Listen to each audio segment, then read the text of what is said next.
So hello everyone and good morning सभी को। उम्मीद करता हूँ मेरी वॉइस प्रॉपर आ रही सभी तक, एक बार कंफर्म करेंगे। तो स्टार्ट करते हैं आज इस वीक की आखिरी क्लास को, और वो रहने वाली है बैंकिंग सिस्टम पार्ट 2, यानी ये पूरा मनी एंड बैंकिंग का आज आखिरी लेक्चर भी रहने वाला है। ठीक है जी।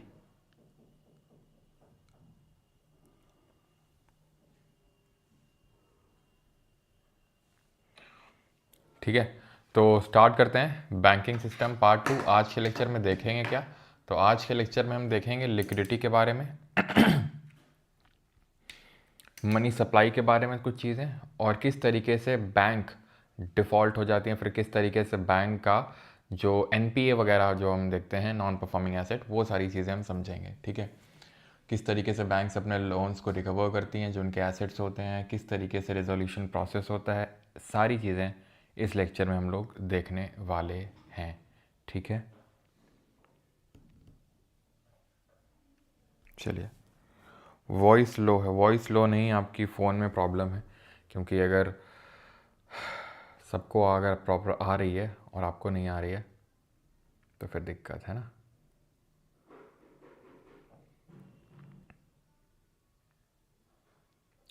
सर मैं आर्यन सर, अगर आपके पास कोई पुराना पेन ड्राइव हो तो प्लीज़ दे दीजिए। मैं पुराना तो ऐसा कुछ नहीं है यार। सर जी डीपी एचसीएम के आंसर की बहुत लेट हो गई है। अच्छा, ओके, शुरू करते हैं। सर आपने बोला था कि आज नहीं लेक्चर सीधा ट्यूसडे को होगा। जी जी, वो मैंने बोला था एनटीपीसी का जो लेक्चर है उसके लिए बोला था मैंने। ठीक है, इसके लिए नहीं। शुरू करते हैं। लिक्विडिटी होती क्या चीज़ है? What is liquidity? So liquidity means how easily an asset can be converted into cash without losing its value. कितनी जल्दी उसको मैं कैश में कन्वर्ट कर सकता हूँ। फॉर एग्जाम्पल, मेरे पास दो चीज़ें हैं। क्या? गोल्ड, ठीक, और दूसरा है मेरे पास, मान लेते हैं मान लेते हैं बाइक। ठीक, मेरे पास है बाइक। मैंने क्या बोला लिक्विडिटी के बारे में? लिक्विडिटी तरलता वो है जो जितनी जल्दी कैश में कन्वर्ट हो सकता है। कौन ज़्यादा लिक्विड है, गोल्ड की बाइक? बताइए, कौन ज़्यादा लिक्विड है, कौन जल्दी कैश में कन्वर्ट हो सकता है? Obviously gold. क्यों? एक्सेप्टेबिलिटी ज़्यादा है ना। किसी को भी सोना दोगे, सुनार की दुकान पे जाओगे, तुरंत तुमको पैसा दे देगा। हाँ, जब घर में पड़ा हो सोना तब काहे करो ना। बाइक किसी के पास जाओगे तुमको दे देगा ऐसे ही? नहीं देगा वो। यहाँ पे क्या है, यहाँ पे जो सोने की कीमत चल रही होगी मोस्ट प्रॉब्ली आपको वही मिलेगी, है ना। यहाँ पे वो नहीं है, यहाँ पे वो देखेगा कि आपकी मजबूरी है तो वो बहुत कम दाम लगाएगा, अगर कोई ख़रीदने वाला होगा भी तो, और वो भी श्योर नहीं है कि आपको ख़रीदने वाला मिल ही जाए। तो हम क्या बोल सकते हैं, गोल्ड ज़्यादा लिक्विड है क्योंकि जल्दी कैश में कन्वर्ट हो सकता है। ठीक, जैसे कि यहाँ पर ऑर्डर लिखे हुए हैं, जैसे कि कैश, इससे ज़्यादा तो लिक्विड कुछ हो सकता है क्या? ये कैश क्यों? क्योंकि ये तो अपने आप में लिक्विड ही है। ठीक है, फिर उसके बाद गोल्ड है, फिर उसके बाद चेक हो गया आपका, चेक, है ना, क्योंकि चेक की एक्सेप्टेबिलिटी है तो, लेकिन उतनी ज़्यादा नहीं है। क्यों? क्योंकि अगर मान लो चेक उस किसी को आपने दी और वो बाउंस कर गई तो क्या ऑप्शन है आपके पास? ऑप्शन तो हैं, फिर वही है कोर्ट कचहरी के ऑप्शंस। कोर्ट के चक्कर काटते रहो, और तुमको तो पता ही है कि कोर्ट कचहरी में कितना तुरंत जल्दी से काम हो जाता है बिना किसी पैसे के, है ना। आपको पता है हमारी जुडिशरी कितनी एफिशिएंट है कि आप गए तुरंत रेजोल्यूशन ऑफ केसेस भी हो जाता है, ज़्यादा आपका पैसा भी खर्च नहीं होता। ठीक है, तो चेक इसीलिए उतना ज़्यादा प्रेफरेबल नहीं है। ठीक है, क्योंकि जुडिशियल प्रोसेस का मैं बताता हूँ। चेक बाउंस का ये एक हमारा केस है, हमको किसी ने दी थी चेक, ठीक है, वो बाउंस हो गई थी। सर 1.5 साल हो गया, आज आज तारीख है आज, ठीक है, आज भी तारीख पे जाना है।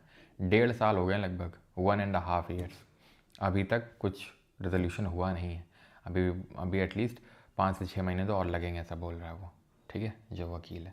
तो आप देख सकते हो कि चेक बाउंस का केस है और अभी 1.5 साल हो गए हैं अर्जी, मतलब वो किए हुए।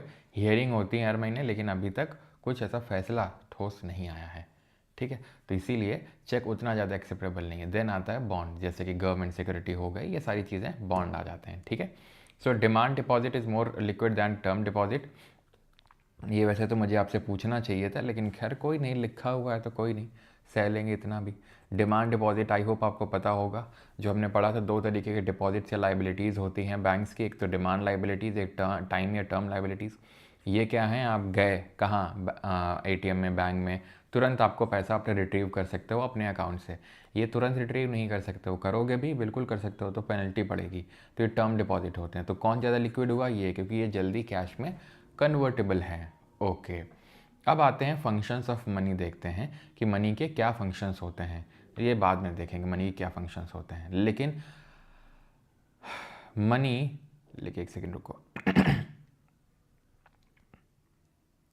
ये सब बाद में पढ़ेंगे। पहले हम सबसे पहले तो ये पढ़ते हैं कि मनी की नीड क्यों होती है। What is the need of money, पैसे की ज़रूरत क्या है, मुद्रा की आवश्यकता क्या है, क्या आवश्यकता है। हड़प्पन सिविलाइजेशन के टाइम पे कौन से फॉर्म की करेंसी चलती थी, ज़रा कमेंट में बताएंगे, इंतज़ार कर रहा हूँ मैं आपका, बताइए। लो वॉइस है अश्विन बेटा, स्पैम मत करो, ओके। आपके लिखने से वॉइस तेज़ नहीं हो जाएगी, मैं कंप्रेसर लगाता हूँ तो उसमें भी आप लोगों को प्रॉब्लम हो जाती है। ठीक है, मैं एक बार फिर से कंप्रेसर लगाता हूँ और अगर आपको ठीक लगे तो बताइएगा, ओके। ऑलराइट, यहाँ पे audio input capture properties, filters plus compressor, okay, close. अभी बताइएगा कैसी आ रही है अभी वॉइस, फट तो नहीं रही है, क्योंकि कई बार ऐसा होता है कंप्रेसर लगाने से फटने लगती है वॉइस। ज़रा बताइए। बिल्कुल सबका सही है। एक कुणाल जी लिख रहे हैं बॉस्टेफिडॉन, बहुत सही बेटा, बॉस्टेफिडॉन मनी चलती थी, हैं कुणाल, क्यों। बार्टर सिस्टम ऑफ एक्सचेंज, ठीक है। अभी तो कोई प्रॉब्लम नहीं है, एक बार ज़रा बताओ। नहीं रही है, क्योंकि कई बार ऐसा होता है कंप्रेसर लगाने से फटने लगती है वॉइस। ज़रा बताइए। बिल्कुल सबका सही है। क्या फट रही, क्या बता, सही है कि नहीं है। लाइबिलिटीज, एक टाइम या टर्म लाइबिलिटीज, जरा बताइए। बिल्कुल सबका सही है। एक कुणाल जी लिख रहे हैं बॉस्टेफिडॉन, बहुत सही, सही है भी, ओके, सही है, no problem, okay okay okay okay okay. Time या टर्म लाइबिलिटीज, जरा बताइए। सही है कि नहीं, एकदम सही है, ओके। क्या बे, एकदम पागल वागल हो गया तुम लोग, मुझे ये समझ नहीं आता है भाई। 10 लोग बोल रहे हैं सही है, 3-4 लोग बोल रहे हैं नहीं सही है। अबे तो सही होगी या तो नहीं सही होगी। लो वॉइस है, लो वॉइस है, फट रही है, क्या हो रहा है भाई ये लोग, मुझे ये समझ नहीं आता है भाई। ठीक तो है, चलो। तो हड़प्पन सिविलाइजेशन के टाइम पे क्या चलता था, हड़प्पन सिविलाइजेशन के टाइम पे बार्टर एक्सचेंज चलता था। बार्टर एक्सचेंज क्या होता है, what is barter exchange. Barter exchange का मतलब ये होता है कि जो तुम्हारे पास है वो हमें दे दो, जो हमारे पास है वो हम तुम्हें दे देंगे, ठीक है। क्यों, क्योंकि कोई फॉर्म ऑफ करेंसी नहीं थी, कोई सिक्के नहीं चलते थे, कोई नोट नहीं चलते थे, चीज़ें एक्सचेंज होती थी, और इस चीज़ों के एक्सचेंज को ही बार्टर एक्सचेंज बोला जाता है, ठीक है। यानी जो हमारे नीड की चीज़ है वो तुम्हारे पास है, जो तुम्हारे नीड की चीज़ है वो हमारे पास है, तो आइए एक्सचेंज कर लेते हैं।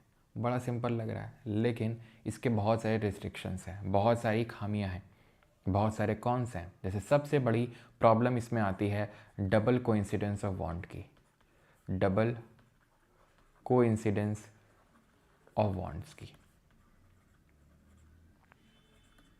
ये कैसा प्रॉब्लम है।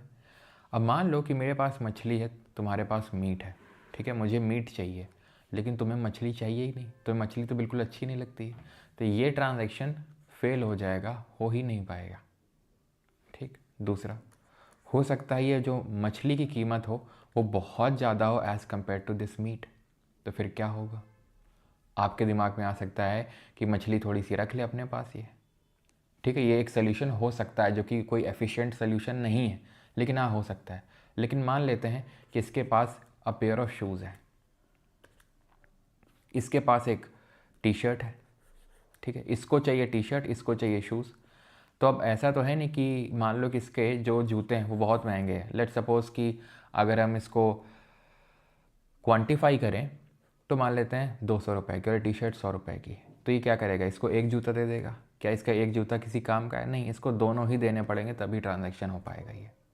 मान लो इसके जूते वही हैं लेकिन इसकी टी शर्ट महंगी है, तो क्या टी शर्ट फाड़ के देगी उसको? अभी यहाँ पे क्या आप सोल्यूशन इसको बताएंगे? बताइए इस केस में क्या सोल्यूशन है?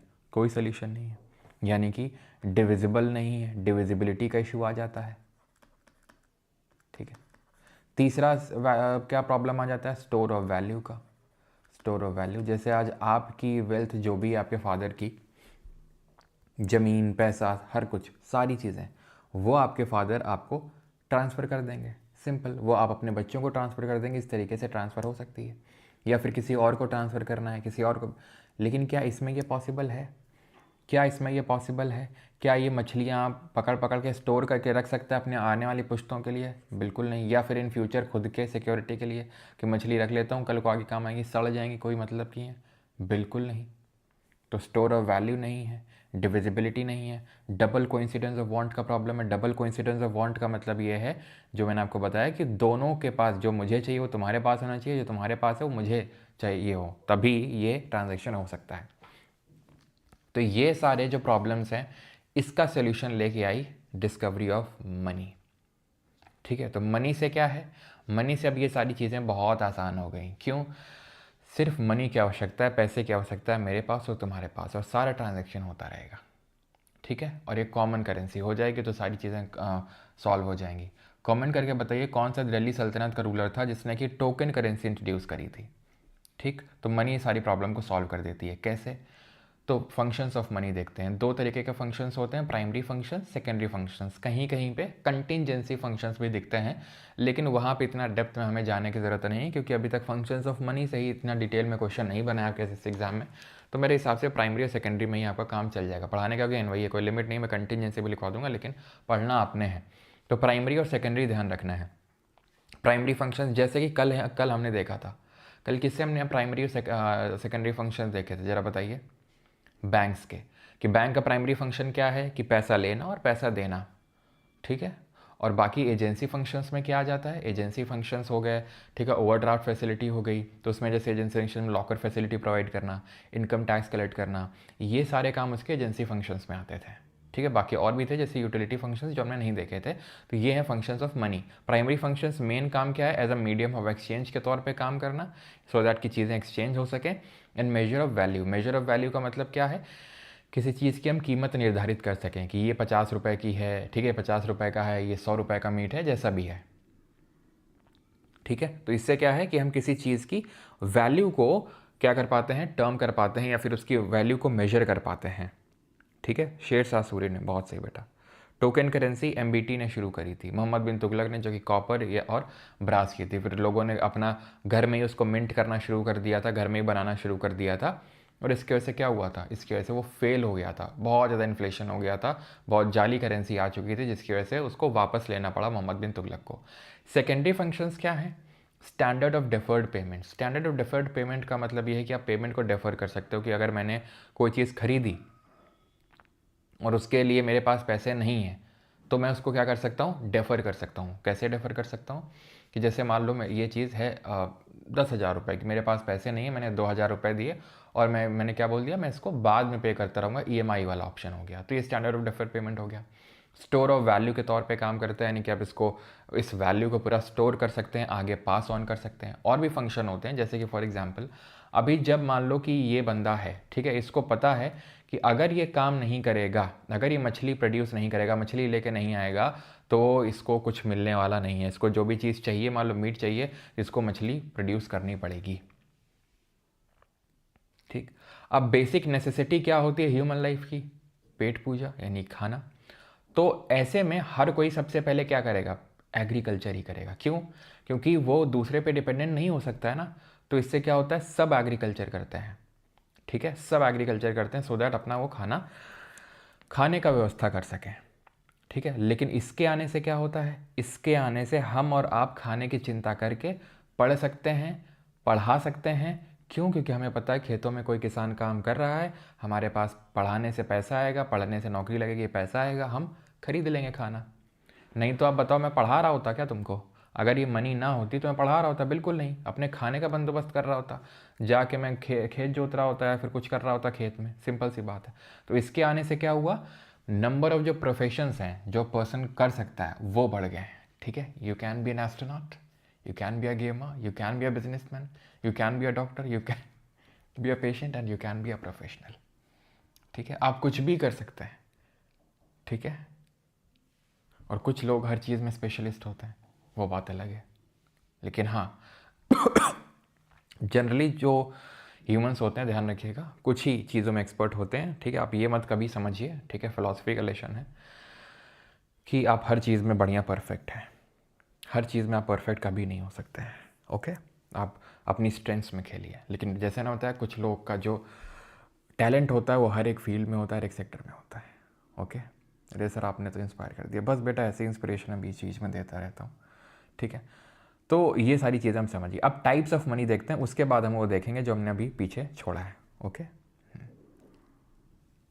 ये कौन है? ये कुछ लोग होते हैं जैसे मल्टी टैलेंटेड होते हैं। ठीक है, तो उन्हीं में से एक लोग हैं ये। टाइप्स ऑफ मनी पे आते हैं। ठीक है, मुद्रा के प्रकार। सबसे पहले आती है फियाट मनी। फियाट मनी क्या होती है? It is a type of currency that a government declares as a legal tender, meaning it is authorised by government to be used as a medium of exchange. It is issued by a central bank and is not backed by a physical commodity like gold or silver. देखिए, अब यहाँ पे एक चीज़ का ध्यान रखिएगा, जैसे ये जो हमारी मनी है, ठीक है, इसमें एक बहुत इंपॉर्टेंट चीज़ है जो ध्यान में रखने वाली है, एंड दैट इज़ कि जब कोई भी कंट्री की करेंसी को मिंट किया जाता है, प्रिंट किया जाता है, हमने पढ़ा है कौन मिंट करता है, प्रिंट करता है, तो मिंटिंग का काम कॉइन्स का गवर्नमेंट ऑफ इंडिया का, और कॉइन्स की प्रिंटिंग का काम आरबीआई का है। वैसे मिंटिंग भी आरबीआई ही करती है, ऑन बिहाफ ऑफ गवर्नमेंट करती है, लेकिन वो ठीक है। तो सबसे जो इंपॉर्टेंट चीज़ ध्यान में रखने वाली होती है वो ये होती है कि इसकी जो इंट्रेंसिक वैल्यू है, जो इसकी इंट्रेंसिक वैल्यू है वो फेस वैल्यू से कम होनी चाहिए। क्यों? क्यों ऐसा होना चाहिए? मान लो गवर्नमेंट ने सोने के सिक्के बना दिए और उसमें लिख दिया 10 रुपये, तो तुमको लगता है कोई वो 10 रुपये को कोई सामान खरीदने जाएगा 10 रुपये से? नहीं, सोने को अपने पास रख लेगा। तो इससे तो ट्रांजैक्शन हो ही नहीं पाएगा ना, या उसका ऑल्टरनेटिव यूज़ होने लगेगा ना, ऑल्टरनेटिव यूज़ होने लगेगा ना। जैसे फॉर एग्जांपल, पहले 5 रुपये का मोटा सिक्का आया करता था, तो ये बांग्लादेश में जाया करता था, इतना मोटा हुआ करता था, है ना? नहीं, 5 का मोटा सिक्का आया करता था, इससे भी थोड़ा छोटा और मोटा टाइप आया करता था, तो बांग्लादेश में स्मगल होने लगा जो हमारी करेंसी है, उसको वो मेल्ट करके उससे ब्लेड बनाते थे। जैसे मान लो 5 का सिक्का है, उससे उन्होंने बना ली 10 ब्लेडें उसको पिघला के। ठीक है, तो उनका कितने का, उनका उनका तो प्रॉफिट हो गया ना। तो यानी कि उसका ऑल्टरनेटिव यूज़ होने लगा, इसीलिए गवर्नमेंट ने उसको पतला किया। क्यों? क्योंकि उसकी इंट्रेंसिक वैल्यू ज़्यादा हो गई थी फेस वैल्यू से। ठीक है, तो उसको पिघला पिघला के उसकी ब्लेडें बना रहे थे ये बांग्लादेशी। ठीक है, चलो, अभी पता नहीं, एक न्यूज़ में देख रहा था, उसमें एक लड़का था कक्षा 7वीं का, वो अपने घर के 85 लाख के गहने बेचा है मोमोज़ खाने के लिए। मोमोज़ वालों ने उसको ऐसे ही सख्ते में ले लिया उसको। ठीक है, उसको बहला फुसला के उससे पूरी ज्वेलरी मंगाते गए मोमोज़ के बदले। ठीक है, और उसने 85 लाख की ज्वेलरी पूरी बेच दी। भाई, लाख बुराइयाँ थी मेरे में, लेकिन इतना बेवकूफ़ तो नहीं था मैं कक्षा 7 में कि घर की पूरी ज्वेलरी बेचा हूँ। ठीक है, फियाट मनी। ओके, तो फियाट मनी क्या है? वो मनी है जो बैक्ड है by the government, legal tender. इसका मतलब ये है कि ये वो मनी है जिसको लेने से कोई मना नहीं कर सकता है। क्यों? सरकार ने इसको इशू किया है ना, इसलिए मैं धारक को इतने रुपए अदा करता हूँ, लिखा रहता है ना, गवर्नमेंट जो आरबीआई के गवर्नर होते हैं उनके साइन रहते हैं नोट में। तो ये इसका मतलब यही है। क्या मतलब है? कि भाई ये आरबीआई द्वारा बैक्ड है, गवर्नमेंट द्वारा बैक्ड है, तो इसलिए इसको कोई लेने से मना नहीं कर सकता है।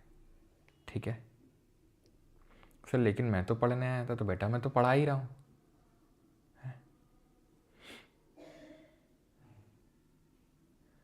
चाइना में सिम कार्ड से गोल्ड निकाल लिया है वर्थ 23 मिलियन। अच्छा, मास्टर स्टूडेंट सब नरक में मिले? क्या नरक में मिले? क्या हो क्या गया? मुझे समझ नहीं आ रहा है, ऐसा क्या हो गया भाई जो आप लोग ऐसा बोल रहे हैं? फियाट मनी, ठीक है, तो Fiat it is issued by a central bank and is not backed by a physical commodity like gold और silver. All right.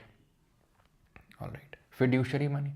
It is the money that is accepted as a medium of exchange due to the trust that exists between the payer and the payee. Like pair, like for example मैं हूँ, मैं किसी चीज़ को खरीद रहा हूँ तो मैं चेक पे कर रहा हूँ, ठीक है, चेक पे कर रहा हूँ और कोई है जो उसको ले रहा है, तो जब हमारे बीच में ट्रस्ट होगा तभी ये काम कर सकता है। लाइक फॉर एग्जांपल जैसे मैंने बताया मेरा चेक का केस चल रहा है, तो मैंने अगर चेक लिया होगा तो क्यों लिया होगा, क्योंकि मुझे ट्रस्ट था उस बंदे पे कि हाँ यार इसके पास पैसे होंगे, लेकिन वो तो मुझे क्या ही पता कि इसके पास है नहीं, तो इससे क्या हो गया, मेरा ट्रस्ट ब्रेक हो गया। तो आगे से क्या मैं अब चेक लूँगा इतनी आसानी से, बिल्कुल नहीं। तो अगेन फिड्यूशियरी मनी वो हैं जो ट्रस्ट पे काम करती हैं। प्लास्टिक मनी जो क्रेडिट कार्ड डेबिट कार्ड होते हैं, ठीक है, डेबिट कार्ड क्रेडिट कार्ड, अंतर क्या होता है इनमें, तो डेबिट कार्ड में उतना ही आप स्पेंड कर सकते हो जितना पैसा पड़ा है आपके अकाउंट में, और क्रेडिट कार्ड में क्या होता है, क्रेडिट कार्ड में आप पे नाउ, ठीक है, मतलब स्पेंड नाउ और पे लेटर वाला कॉन्सेप्ट होता है कि अभी खर्च कर दो और बाद में पे कर देना, ठीक है, spend now and pay later. All right. Hot money क्या होती है, तो हॉट मनी बेटा कुछ और मत समझना, ये वो मनी होती है जो इन्वेस्टर्स बहुत जल्दी निकाल लेते हैं मार्केट से, that is termed as hot money. Like for example अगली क्लास में हम पढ़ रहे होंगे बैलेंस ऑफ पेमेंट, और वहाँ पे जो कि ट्यूसडे को होगी, वहाँ पे मैं आपको बताऊंगा कि किस तरीके से करेंट अकाउंट होता है, कैपिटल अकाउंट होता है। कैपिटल अकाउंट में आपका फॉरेन इन्वेस्टमेंट आती हैं, तो उसमें भी दो तरीके की इन्वेस्टमेंट होती हैं, foreign direct investment, foreign portfolio investment. जैसे फॉरेन पोर्टफोलियो इन्वेस्टमेंट है तो एक काइंड ऑफ हॉट मनी, नहीं समझ में आ रहा है रहने तो वहाँ पे समझ में आ जाएगा। हॉट मनी का मतलब है जो बहुत ही आसानी से इन्वेस्टर्स के द्वारा निकाली जा सकती है और लेके भागा जा सकता है, वो हॉट मनी होती है। ठीक, types of money in are economy ये हम बाद में देखेंगे, लेकिन उससे पहले जो हमने अभी छोड़ा है पीछे उसको देखते हैं। And that is what, that is, ये फंक्शंस हम देख चुके हैं, medium of exchange, unit of account, valuable in nature, highly portable and durable. ये भी एक फंक्शन है मनी का कि वो पोर्टेबल और ड्यूरेबल है। ठीक है, money is easy to carry around and does not degrade over time. Money को आसान है कैरी करना, इनफैक्ट आजकल तो सब डिजिटल का कॉन्सेप्ट आ गया है, तो ट्रांसफ़र करना मनी का ये भी बहुत आसान हो चुका है। ठीक है, due to the digitisation of money. खैर, अब आते हैं what are the 3 reasons why people hold money. तो लोग मुद्रा अपने पास क्यों रखते हैं, इसके 3 कारण हैं। 2 कारण तो यहाँ लिखे हुए, तीसरा क्या है, तो पहला तो है ट्रांजैक्शन मोटिव, लेन देन का उद्देश्य। तो हम लोग पैसा रखते हैं 3 कारणों के से। एक तो ये है लेन देन करने की वजह से, लेन देन जैसे कि मान लो कि कोई मुझे सब्जी लेनी, सब्जी वाला है, तो पैसा तो रखना पड़ेगा ना, कि नहीं रखना पड़ेगा, लेन देन करने के लिए रखना पड़ेगा। दूसरा है प्रिकॉशनरी मोटिव। प्रिकॉशनरी मोटिव का मतलब होता है कि प्रिकॉशन लेने के लिए। प्रिकॉशन का मतलब ये है कि मान लो एकदम से कोई आपदा आ गई घर में, आपदा किसी का, भगवान न करे, किसी का एक्सीडेंट हो जाए, एकदम से कोई बीमार हो जाए, बहुत भयंकर बीमारी हो जाए, तो बहुत पैसे की रिक्वायरमेंट होती है ऐसे केसेस में, तो प्रिकॉशनरी मोटिव के लिए भी रखते हैं, जैसे कि ज्वेलरी के फॉर्म में रख लिया या फिर कैश के फॉर्म में रख लिया। इस फॉर्म में हम पैसे को रखते हैं ताकि अगर कल को ज़रूरत पड़ जाए तो हमारे पास इतना पैसा हो ताकि हम उसको वो कर सकें। ऐसा तो है नहीं कि नहीं अब तब का तब देखेंगे, बहुत लोग होते हैं ऐसे भी होते हैं, तब का तब देखेंगे, ठीक है, खाओ उड़ाओ चाटो मौज करो, मस्त मज़ा ज़िंदगी का काटो, और जब पैसे की ज़रूरत पड़ जाए दूसरे के सामने हाथ फैला दो। ये भी कुछ लोगों का रहता है। और फिर जब वो पैसा लौट के मांगे तो उसी को गरिया दो, उसी को बोल दो कि, मतलब ये लोगों की मैंटालिटी होती है, जब वो पैसा ले लेते हैं ना तो उनको लगता है कि वो उन्हीं का पैसा है, फिर उनका देने का मन नहीं करता। ये 100 में से 100 लोगों के साथ ट्रू है ये इसमें कोई एक्सेप्शन नहीं है इसमें। ठीक है, जब आप किसी को उधार देते हैं तो जिसको देते हैं उसको लगता है वो उसी का पैसा है, ठीक है, और वो फिर वो लौटाता नहीं उस पैसे को। ये 100 में से 100 लोगों के साथ है, कोई अपवाद है ही नहीं इसमें। ठीक है, ट्रांजैक्शन मोटिव, स्पेकुलेटिव, तो ट्रांजैक्शन समझ गया, ट्रांजैक्शन करने के लिए, प्रिकॉशन कोई इमरजेंसी सिचुएशन में। अब तीसरा स्पेकुलेटिव मोटिव, ये तो साफ साफ नाम से ही समझ में आ रहा है, ट्रांजैक्शन के लिए, प्रिकॉशन लेने के लिए। स्पेक्यूलेटिव, स्पेक्यूलेटिव का मतलब होता है स्पेक्यूलेशन, अगर अंग्रेजी में तुमने वो क्या भी पढ़ी हो, स्पेक्यूलेशन का मतलब ये होता है कि अंदेशा लगाना, सट्टा लगाना। इसको अगर एकदम रफ लैंग्वेज में मैं बोलूँ तो सट्टा लगाना, स्पेकुलेशन लगाना कि कौन जीत रहा है कौन हार रहा है, तो वो सट्टा ही होता है ना, स्पेकुलेशन होता है उसी तरीके से। People hold money to take advantage of investment opportunities और अवॉइड पोटेंशियल लॉसेस। तो यहाँ पे ये लिखा हुआ है कि पीपल ये होल्ड क्यों करते हैं मनी, तो एक तो ट्रांजैक्शन करने के लिए, प्रिकॉशन के लिए नहीं, और तीसरा सट्टा। सट्टा क्यों लगाते हैं लोग, उसके लिए क्यों मनी होल्ड करते हैं, मैं बताता हूँ क्यों होल्ड करते हैं। जैसे अगर मुझे लग रहा है अभी गोल्ड और सिल्वर का प्राइस तेज़ी से बढ़ रहा था, सबको पता होगा, बहुत भयंकर बढ़ा, 4 लाख पार हो गई चांदी। अब एकदम से भयंकर 2-3 दिन काफ़ी तेज़ी से गिरा, बहुत भयंकर गिरा, आई थिंक 3 लाख से भी नीचे आ गया। ठीक, तो अब लोग क्या करेंगे, अब लोग जो है शांति से बैठेंगे और गिरने का इंतजार करेंगे, और गिरेगा, उनको लगेगा और गिरेगा और गिरेगा और गिरेगा, तब पैसा लगाएंगे, तब पैसा लगाएंगे, इस तरीके से। ठीक है, तो लोग क्या कर रहे हैं, अभी अपने पैसे को होल्ड करके रखे हुए हैं, वो अभी नहीं कुछ चांदी वांदी खरीद रहे हैं। क्यों? उनको पता और गिरेगा और गिरेगा और गिरेगा। इसी तरीके से जब इकोनॉमी में ब्याज दरें, क्या ब्याज दरें जब कम चल रही होती हैं during the recession period, recession का जो पीरियड है, जब मंदी का पीरियड होता है, मंदी का समय होता है, तो उस टाइम पे जब बहुत ब्याज दरें कम चल रही होती हैं, तो लोगों को लगता है ब्याज दरें और कम होंगी, और फिर अभी तो इतनी कम है तो हम क्यों पैसा डालें, रिटर्न तो मिलेगा नहीं, और फिर ऊपर से मंदी चल रही है, लोगों की जॉब जा रही है, बैंक अपना पैसा वसूल नहीं पा रही हैं, जिनको दिया था लोन, तो फालतू में क्यों रिस्क लेना, अपने पास रखो ना। तो इसको बोलते हैं स्पेकुलेटिव मोटिव। अपने पास क्यों रख रहे हैं? क्योंकि ब्याज कम मिलेगा इकोनॉमी में, इंटरेस्ट रेट काफ़ी कम, इकोनॉमी में डिमांड काफ़ी कम, इसलिए लोग सेव कर रहे हैं। तो लोग ट्रांजैक्शन करने के लिए सेव करते हैं, लोग इसलिए भी सेव करते हैं, और कभी कभी ऐसा जॉन मेनार्ड की नहीं इसने बोला था, कभी कभी लोग इसके लिए भी सेव करते हैं। किसके लिए? ठीक है, किसके लिए? Desire to hold money for investment opportunity. वो देखते हैं कि सही जब समय आएगा इन्वेस्टमेंट का तब इन्वेस्टमेंट करेंगे, अभी इन्वेस्टमेंट नहीं करेंगे। इसको बोलते हैं speculative motive. Example, buying stocks when the market dips, जब मार्केट डिप करे तब स्टॉक बाई करना, by being ready to invest when prices are considered favourable. समझ में आई चीज़, ये स्पेकुलेटिव मोटिव। ठीक है, स्पेकुलेटिव मोटिव ये हिंदी में लिखा हुआ है, लेन देन का उद्देश्य रहता है, और सट्टा उद्देश्य मैंने आपको बता दिया है। जॉन मेनार्ड कीन्स की थ्योरी थी कि मुद्रा की मांग के सिद्धांत में सट्टा उद्देश्य शामिल है, जो निवेश के अवसरों के लिए मुद्रा रखने की इच्छा रखता है। तो लोग मुद्रा रखते हैं लेन देन के लिए, कोई इमरजेंसी सिचुएशन के लिए, और सट्टा उद्देश्य के लिए कि आगे जब निवेश का सही अवसर आएगा तब निवेश करेंगे। तो जो स्पेकुलेटिव डिमांड है वो इंटरेस्ट रेट से कैसे वेरी करती है, कैसे किस तरीके से डिपेंडेंट रहती है। ठीक है, आज होगी लेखपाल की वीडियो नेक्स्ट लेवल। ठीक है, चिंता मत करो। स्पेकुलेटिव डिमांड फॉर मनी है, एडमिन जी लेखपाल की शेड्यूल कर दीजिएगा एनटीपीसी का हटा के शाम को। Okay, speculative demand for money is the desire to hold cash or other liquid assets for investment purpose rather than for daily needs। ये तो मैंने आपको समझा ही दिया है, लेकिन ये इंटरेस्ट रेट से कैसे वैरी करती है? इनवर्सली प्रोपोर्शनल होती है। कैसे? अगर बहुत ज़्यादा इंटरेस्ट रेट है तो स्पेकुलेटिव डिमांड कम होगा। क्या सर, कम होगा? हाँ, कम होगा। क्यों? क्योंकि स्पेकुलेटिव डिमांड का मतलब क्या है? लोग अपने पास पैसा रख रहे हैं, लोग अपने पास पैसा रख रहे हैं, दिस इज स्पेकुलेटिव डिमांड। तो अगर इंटरेस्ट रेट अच्छा खासा मिलेगा, ब्याज दरें अच्छी खासी चल रही होंगी मार्केट में, तो क्यों ही रखेंगे अपने पास पैसा, यानी कम रखेंगे तो कम हो गया। अगर ब्याज की दरें गिर रही हैं, अच्छा नहीं मिल रहा है, मंदी का दौर चल रहा है, तो वो ज़्यादा पैसा रखेंगे अपने पास। As simple as that. Done? ठीक, all right. Speculative demand for money and interest rate share an inverse relationship, यानी इनके बीच में एक विपरीत संबंध होता है। As interest rate rise, speculative demand for money falls and the vice versa. ठीक है, people prefer to invest in bonds and financial assets instead of holding cash. लोग नगद रखने के बजाय बॉन्ड और वित्तीय संपत्तियों में निवेश करना पसंद करते हैं। ठीक है, people prefer to invest in bonds and financial assets instead of holding cash. क्यों?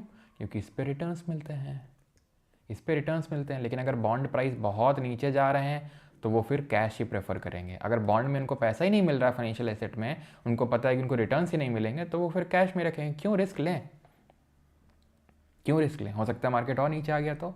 Speculative demand for money decrease, तो वो मैंने आपको सब कुछ बता दिया है। ठीक है, ये returns on investment are low so people hold, ये है व्हेन इंटरेस्ट रेट राइज, ये केस है।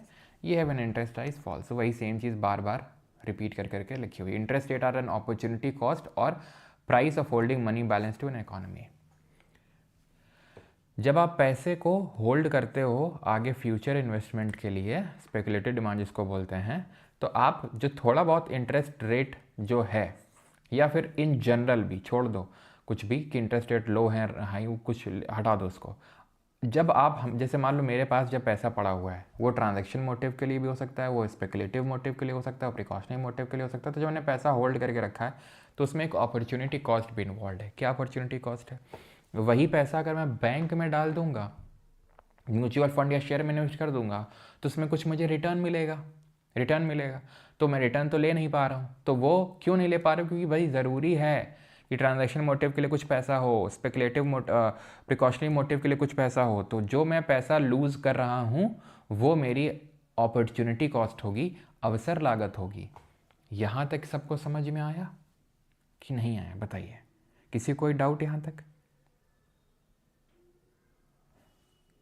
सट्टा बैंकिंग में क्यों पढ़ रहे हैं रणछोड़ दास? क्योंकि तुम छाछठ हो इसलिए।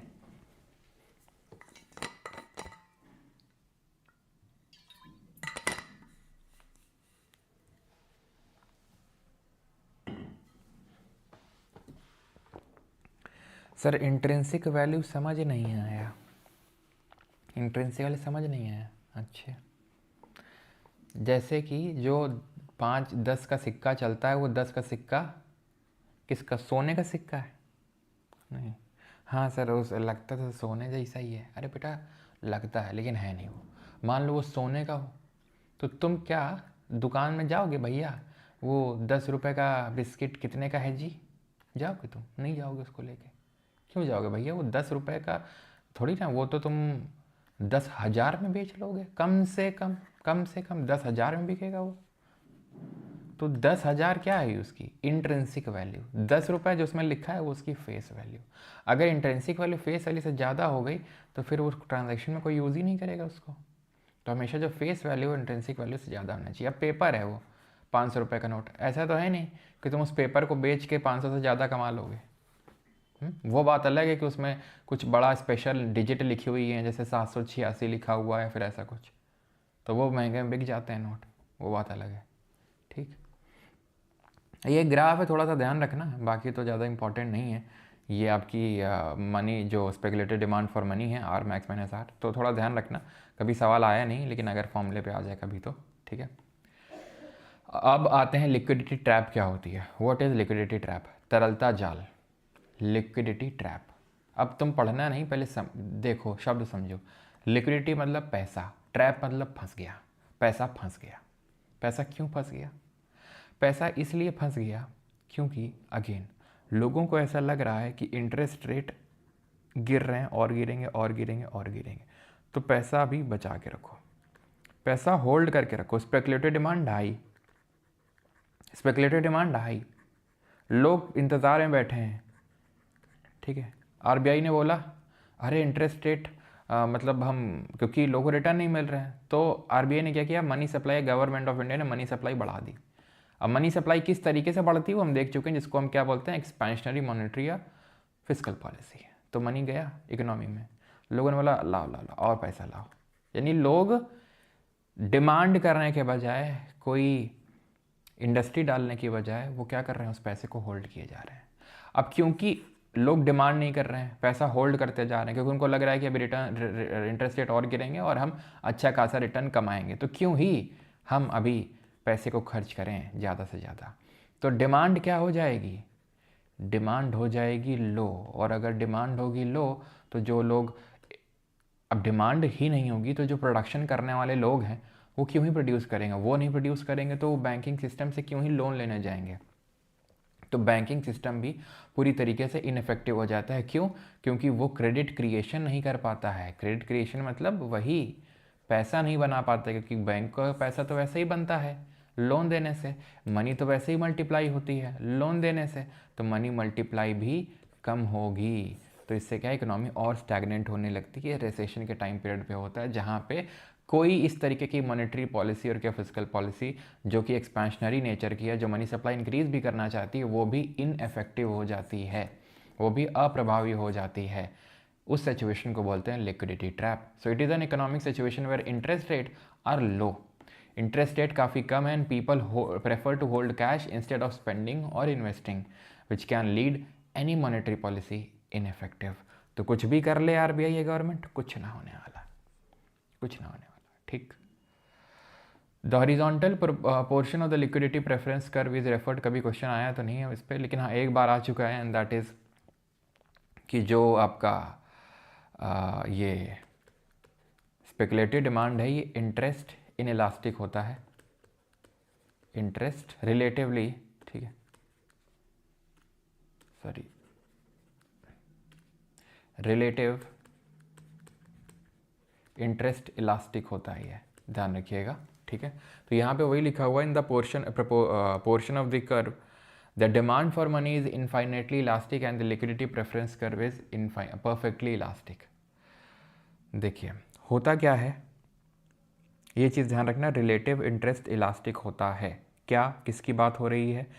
Speculative demand of for money की। ठीक है, स्पेकुलेटिव डिमांड फॉर मनी क्या है कि जिस तरीके से थोड़ा सा भी क्या होता है, इंटरेस्ट रेट और नीचे जाते हैं लोग और तुरंत क्या करते हैं, पैसा होल्ड करना शुरू कर देते हैं। तो इसीलिए रिलेटिव इंटरेस्ट इलास्टिक, इसको आप थोड़ा अभी भूल जाइए। ठीक है, इसको अभी हटा दीजिए, सिर्फ इतना ध्यान रखिए स्पेकुलेटिव डिमांड फॉर मनी के बारे में, स्पेकुलेटिव डिमांड फॉर मनी के बारे में कि जिस तरीके से थोड़ा सा भी अगर इंटरेस्ट रेट कम होता है, people prefer to hold cash and speculative demand for money बढ़ जाती है। This is called as relative interest elastic. ठीक है, आगे बढ़ते हैं। ये सब हम पढ़ चुके हैं, नीड फॉर मनी क्यों है, क्या है। अब हम आते हैं types of money in are economy, हमारी अर्थव्यवस्था में मुद्रा के प्रकार क्या क्या हैं। देखो मुद्रा के प्रकार क्या क्या है। मुद्रा मतलब करेंसी कहाँ कहाँ पड़ी हुई है, क्यों ये हम पढ़ क्यों रहे हैं, पहले वो समझ लेते हैं। आरबीआई जब अपनी मौद्रिक नीति लाती है, मॉनेटरी पॉलिसी लाती है, तो उसको पता होना चाहिए कितना पैसा कहाँ पे पड़ा है, हमने कितनी करेंसी को प्रिंट किया है, कितना बैंक में पड़ा हुआ है, कितना पोस्ट ऑफिस में पड़ा हुआ है, कितना कहाँ घूम रहा है। ये सारी चीज़ें पता करने के लिए इसने मॉनेटरी एग्रीगेट्स को बना रखा है।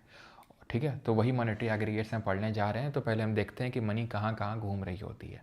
तो सबसे पहले करेंसी इन सर्कुलेशन, जो करेंसी बैंक के पास है, जो उसने डेली ऑपरेशंस के लिए, ठीक है, डेली ऑपरेशंस के लिए अपना जो मनी रख रखा है बैंक ने, जिसको कि हम वॉल्ट कैश भी बोलते हैं। वॉल्ट कैश मतलब, वॉल्ट कैश का मतलब होता है जैसे फॉर एग्ज़ाम्पल बैंक को चाय पानी करवाना है, कुछ लोग आए हैं, ठीक है, लाइट कुछ भी हो गया, कुछ पंखा ख़राब हो गया, पंखा ठीक करवाना है, किसी अपने एम्प्लॉय को किसी के घर भेजना है, वसूली के लिए भेजना है, पेट्रोल का पैसा, तो वो सारे पैसे जो डे टू डे ऑपरेशंस के लिए चाहिए, that is called as vault cash. ठीक, वो मनी हो गई, वॉल्ट कैश की बात कर रहे हैं।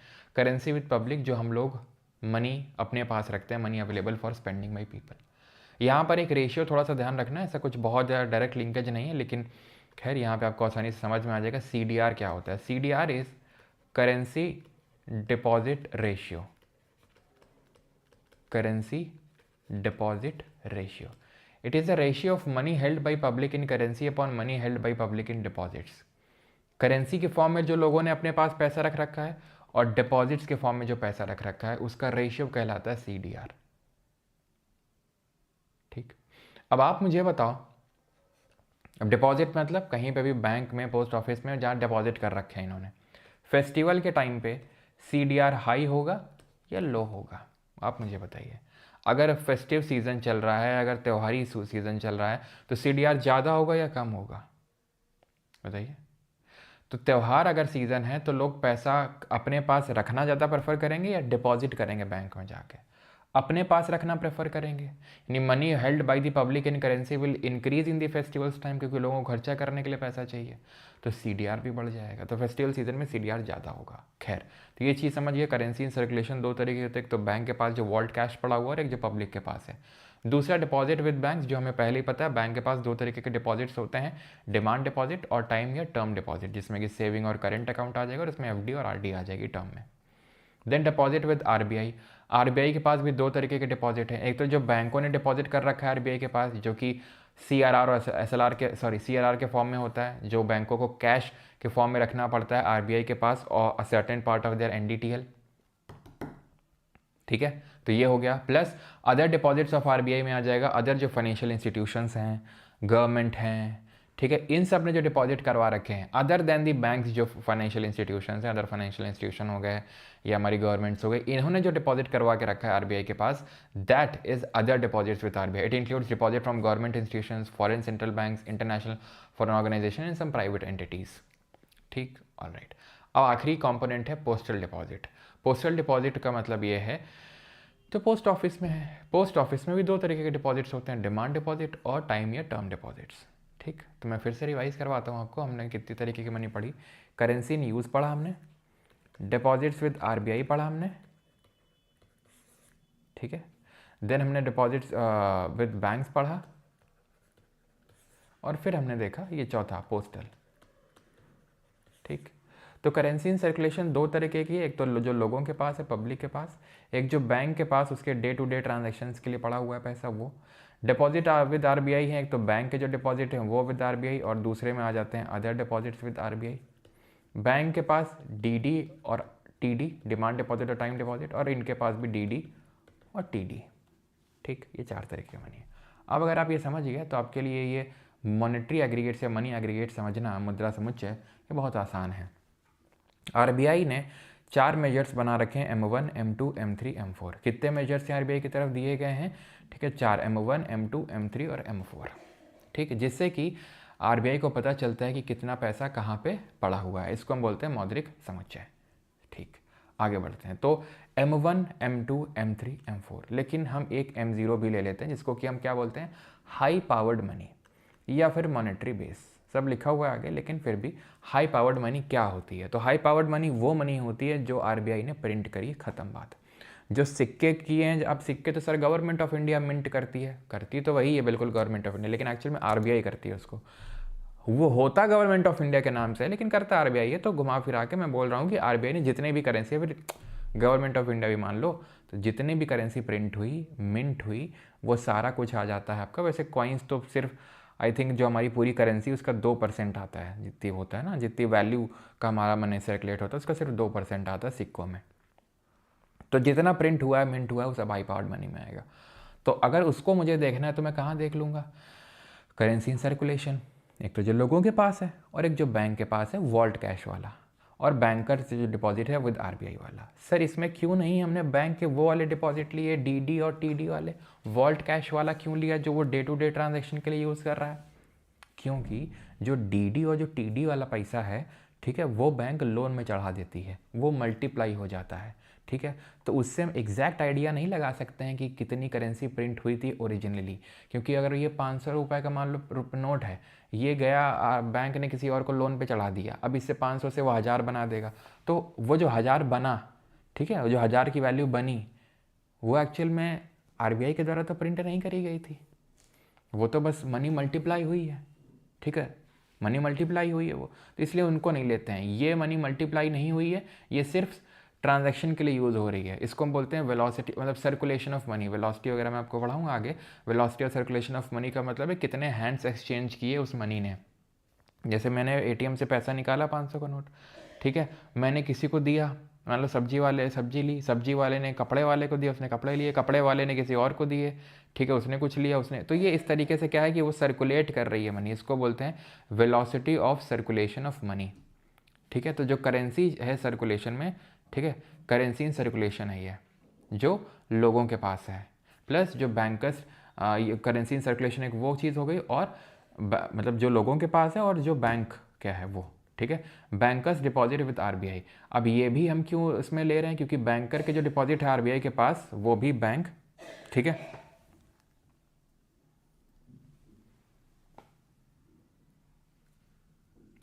Money multiplier sir brief stock में वो bankers deposit in the RBI, बिल्कुल सही है।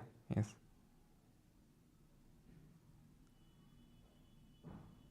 क्या आपकी हो रही है?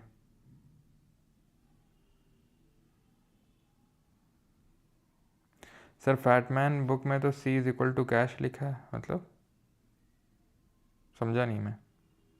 खांसी कौन खांस रहा है? अरे वो काम वाली आंटी आती ना, तो उन्हीं को होगी खांसी, तो वही खांस रही थी। बोल भी नहीं सकते ना, जाके नहीं बोलेंगी बढ़िया है, खांसी से भी इनको दिक्कत हो रही है। लेकिन हो जाता है यार पूरा, मतलब आई नो, ठीक है, काफ़ी सारी चीज़ें फ्लो में चल रही थी, लेकिन खांसी ने सारी चीज़ें। खैर कोई नहीं, फिर से रिज्यूम करते हैं। हम किसी के खांसी को क्या ही टोको जाके, क्यों?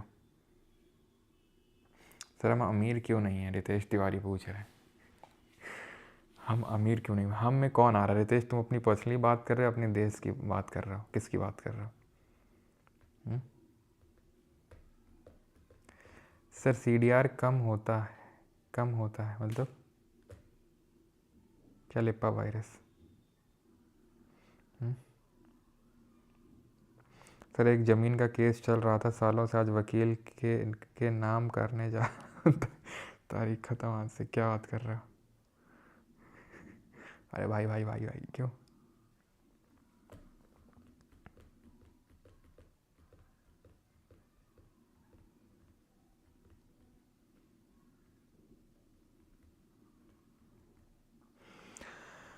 चलिए सर, उस आदमी के काम का वीडियो दिखाओ। किस आदमी के काम का वीडियो दिखाएं भाई? हैं बेटा, वो तो तुम कल से छुट्टी है क्या? छुट्टी, हाँ मतलब वही कल जैसे सैटरडे संडे को तो रहती है ना, तो थोड़ा कल भी रहेगी। चलो, तो हम लोग कहाँ पे थे? यहाँ पे। तो जो बैंकर के डिपॉजिट होते हैं विद आरबीआई, वो आरबीआई उसको यूज़ तो नहीं करती कहीं इन्वेस्टमेंट पर। क्यों? बैंकर डिपॉजिट क्या भाई, सीआरआर, उसको थोड़ी ना आरबीआई यूज़ करती है। वो तो एज अ कुशन के तौर पे रखा गया है, ताकि कल को बैंकिंग सिस्टम फेल करेगा तो बैंक उसको यूज़ कर सकता है। अगर कल को बैंकिंग सिस्टम फेल करेगा तो बैंक उसको यूज़ कर सकता है। उसको इन्वेस्ट थोड़ी ना करेगा आरबीआई बैंक से लेके कहीं पे। ठीक, तो ये हाई पावर्ड मनी समझ में आ गया, जो सर्कुलेट नहीं कहीं कर, मतलब जो कहीं पे इन्वेस्टेड नहीं है, जो मल्टीप्लाई नहीं हो रही है। खैर, इसको हाई पावर्ड मनी बोलते हैं, जितनी करेंसी प्रिंट हुई है वो दिखाता ही है। देन आते हैं M1 में। M1 क्या है? करेंसी इन सर्कुलेशन में दो तरीके की थी, एक तो पब्लिक के पास, एक बैंक के पास। पब्लिक वाला ले लो। बैंकर डिपॉजिट में दो तरीके के डिपॉजिट थे, सॉरी, डिपॉजिट विद आरबीआई में, ठीक है, ऐसे याद कर लो। डिपॉजिट विद आरबीआई में दो चीज़ें थी, यहाँ सिर्फ यहाँ पे डिपॉजिट विद आरबीआई लिखो। डिपॉजिट विद आरबीआई में दो चीज़ें थी, एक तो बैंकर के डिपॉजिट और एक अदर डिपॉजिट। यहाँ पे अदर डिपॉजिट ले लेना है, यहाँ पे other. Again, currency in circulation में दो तरीके की करेंसी थी, एक तो जो बैंक के पास वॉल्ट कैश पड़ा हुआ और जो एक पब्लिक के पास। ठीक, तो हमने बैंक को हटा दिया। डिपॉजिट विद आरबीआई में दो तरीके थे, एक बैंकर डिपॉजिट और एक आरबीआई के बैंकर के डिपॉजिट और एक अदर डिपॉजिट। तो हमने क्या किया, बैंक वाला हटा दिया, यानी दोनों से बैंक वाला हटा देना और दूसरा कॉम्पोनेंट लेना और ऐड कर देना है डीडी। ठीक है, डिमांड डिपॉजिट ऐड कर देना है। ठीक है, क्या ऐड कर देना है? Demand deposit. देन आते हैं M2 में। M2 में क्या आता है? M1 प्लस पोस्ट ऑफिस की सेविंग्स। ठीक है, M1 प्लस पोस्ट ऑफिस की सेविंग्स। ठीक, M3 में क्या आता है? M1 प्लस टाइम डिपॉजिट या टर्म डिपॉजिट्स। तो M1 में आ रहा है DD और M3 में आ रहा है TD। और M4 में क्या आ रहा है? M3 plus total deposit with post office. Post office के टोटल डिपॉजिट्स आ जाएंगे। ठीक, इसमें M1 और M2 को हम नैरो मनी बोलते हैं, लेकिन यहाँ पे सब लिखा हुआ है। अब मैं हिंदी में बताता हूँ। M0 में चलन में मुद्रा प्लस आरबीआई के पास बैंकों की जमा राशि, जनता के पास, M1 में जनता के पास मुद्रा जो है वो, और आरबीआई के पास अन्य जमाएं, अदर डिपॉजिट प्लस मांग जमा यानी डिमांड डिपॉजिट। M2 में M1 डाकघर ले लो, डाकघर के बाद फिर से वाणिज्यिक बैंकों के पास जो शुद्ध सावधि जमा है वो आ जाएगा, टाइम डिपॉजिट। M4 में फिर से डाकघर आ जाएगा, यानी जो इवन नंबर है वहाँ डाकघर आ रहा है, पोस्ट ऑफिस, और जो ऑड नंबर है वहाँ पे क्या आ रहा है? वहाँ पे बैंक आ रहा है। आप देख लो, M1 और M3 में बैंक का डिमांड डिपॉजिट और बैंक का टाइम डिपॉजिट है ये। ठीक है, ये भी कॉमर्शियल बैंक का ही है ये। और M2 और M4 जो इवन नंबर है उसमें पोस्ट ऑफिस आ रहा है। ठीक, पहले डिमांड फिर टाइम, पहले सेविंग्स देन पूरा टोटल डिपॉजिट। ठीक, जैसे जैसे हम ऊपर से नीचे आते हैं, लिक्विडिटी बढ़ेगी कि घटेगी? कमेंट बताइए, लिक्विडिटी बढ़ेगी कि घटेगी? तो ध्यान रखना, लिक्विडिटी खुद सोचो, डिमांड डिपॉजिट ज़्यादा लिक्विड होता है, टाइम डिपॉजिट ज़्यादा लिक्विड होता है? डिमांड डिपॉजिट, क्योंकि ये बैंक को अपने पास रखना पड़ेगा, कहीं इन्वेस्ट जल्दी फल्दी ज़्यादा नहीं कर सकती, क्योंकि कभी भी कोई मांगने आ सकता है। डिमांड डिपॉजिट ज़्यादा लिक्विड होता है, तो लिक्विडिटी डिक्रीजेस M1 से M4 आने पे। ठीक, so M0 is called as high powered money, ये मैंने आपको समझा दिया है, हाई पावर्ड मनी। ठीक, M1 is called as narrow money, संकीर्ण धन, संकुचित मुद्रा कहेंगे इसको, नैरो है बहुत ही अभी। और M3 को ब्रॉड मनी बोलते हैं और एग्रीगेट मॉनेटरी रिसोर्स बोलते हैं। ठीक, अब डाउट होता है कि M4 क्यों नहीं बोलते हैं, तो ध्यान रखना, जो मेनली ज़्यादातर जो डिपॉजिट्स होते हैं वो बैंक के टाइम डिपॉजिट के फॉर्म में होते हैं या टर्म डिपॉजिट के फॉर्म में होते हैं। जो बैंक जिनका मेनली यूज़ करता है पैसा बनाने के लिए, लोन उठाने के लिए, तो इसीलिए इसको broad money aggregate monetary resource बोलते हैं M3 को। ठीक है, क्लियर है? ये थोड़ा सा आईबोर माइबोर ये सब देख लेते हैं, इंटर बैंक ऑफर रेट क्या होता है। तो the rate at which bank lend, अब यहाँ से ना थोड़ा सा वो बैंकिंग वाले में हम फिर से आ रहे हैं, आखिरी कंपोनेंट हमारा जहाँ पे NPA वगैरह में पढ़ना होता है। So inter bank offer rate क्या? The rate at which banks lend to each other to meet short term needs such as fulfilling CRR requirements by RBI is called as interbank offer rate। ठीक है, तो कई बार ये मैं आपको पढ़ा चुका हूँ, मुझे कायदे से इसको वहीं पे बता देना चाहिए था आपको, लेकिन कोई नहीं।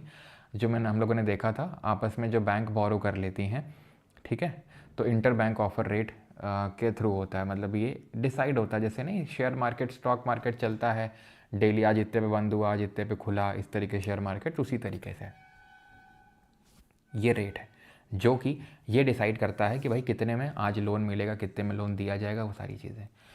इसका एक बेंचमार्क होता है जो पहले लिबोर हुआ करता था, London inter bank offer rate, ठीक है। It use to serve as a base rate for loans and financial products world wide including loans, mortgages, ये सारी चीज़ों के लिए। It was no longer published after 31 December 2021 and was officially replace by सॉफर।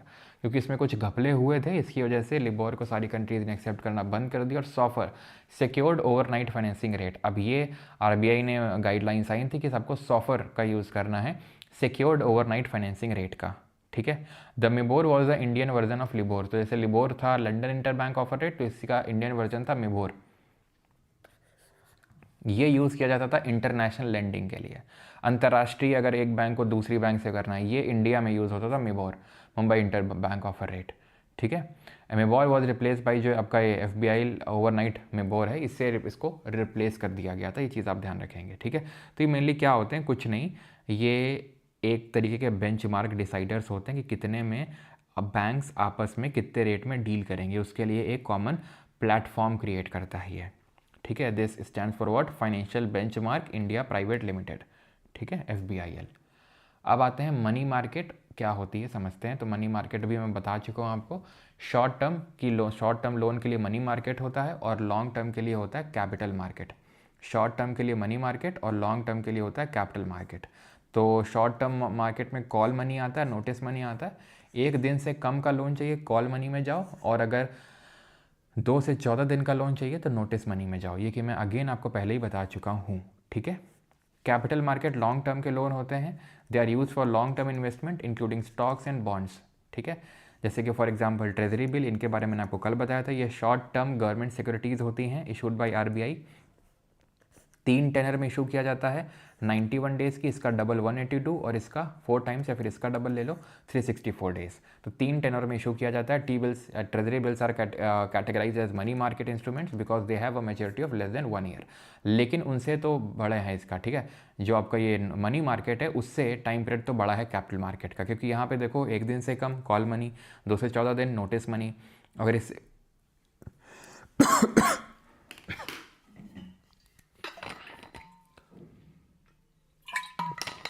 इससे भी अगर ज़्यादा है तो आपका कैपिटल मार्केट में आएगा, ठीक है।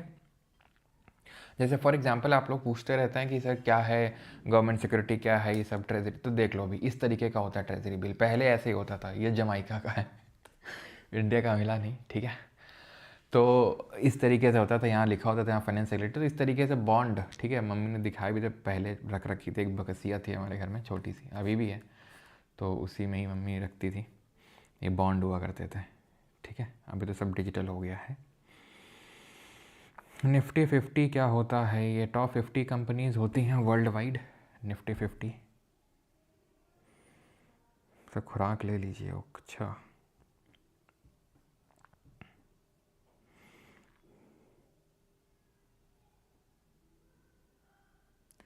सर आपको माली समाज से माफ़ी मांगनी पड़ेगी, क्यों, क्या हो गया अभिषेक शर्मा, क्या हो गया भाई, ठीक है।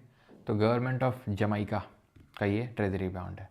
अब आते हैं एसेट, ठीक है। एसेट आपको पता है बैंक के एसेट क्या होते हैं, ठीक है। ये तो पता है लोन जो बैंक देती है उसको हम बैंक के एसेट बोलते हैं, लेकिन बैंक के जो अलग अलग एसेट के जो प्रकार हैं वो देखते हैं अभी, ठीक है।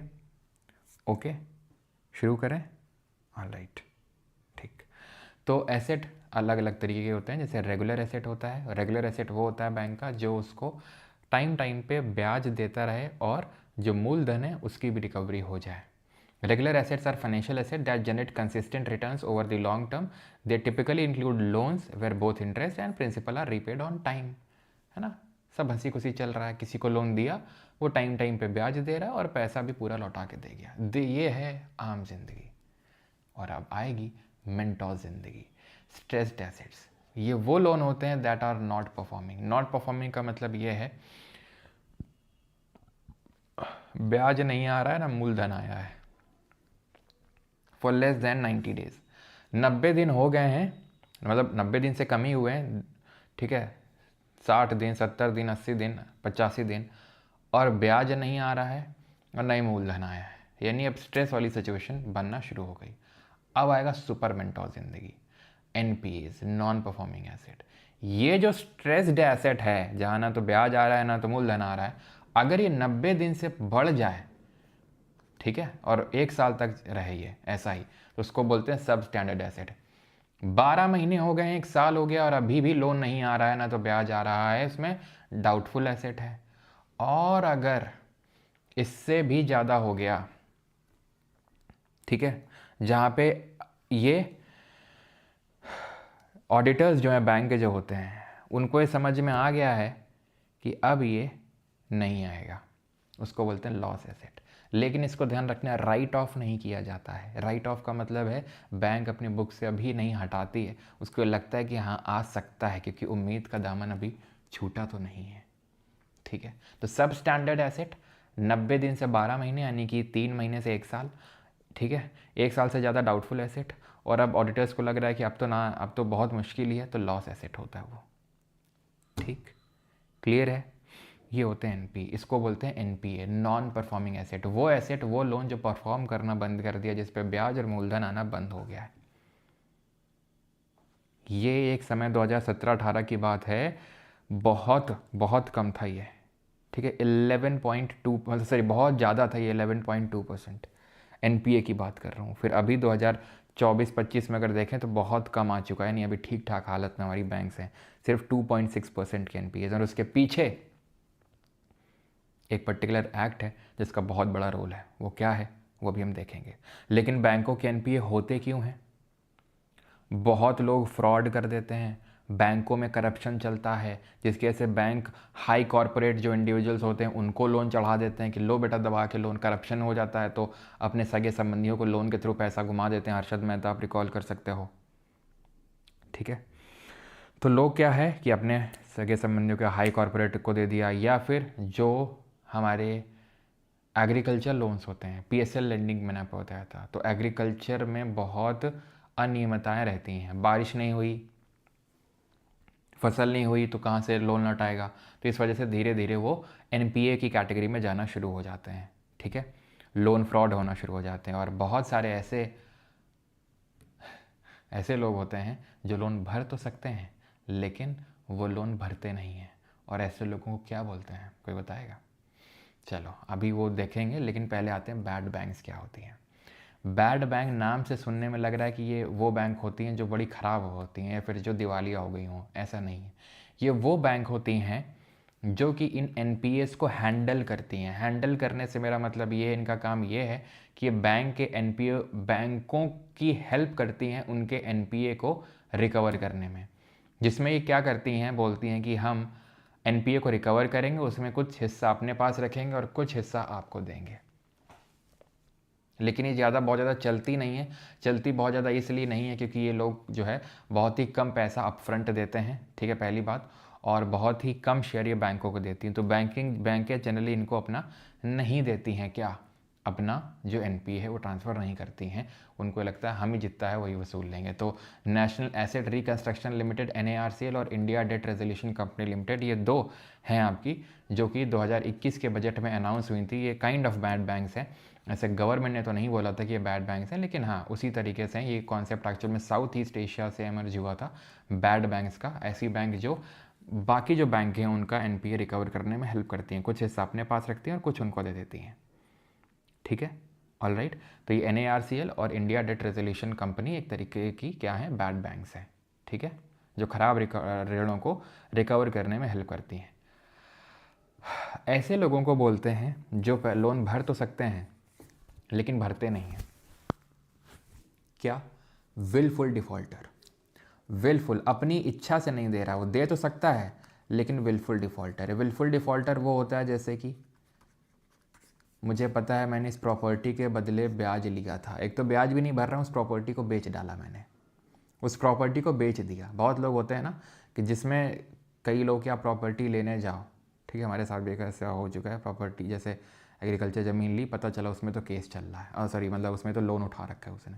तो विलफुल डिफ़ॉल्टर वही होते हैं जो भर तो सकते हैं लोन को लेकिन भरते नहीं, जैसे एग्जांपल के तौर पे विजय माल्या। तो ऐसे लोगों की सुताई करने के लिए, ठीक है, हजामत करने के लिए सारफेसी एक्ट लाया गया। सारफेसी क्या है? Securities and reconstruction of financial assets and enforcement of securities interest act.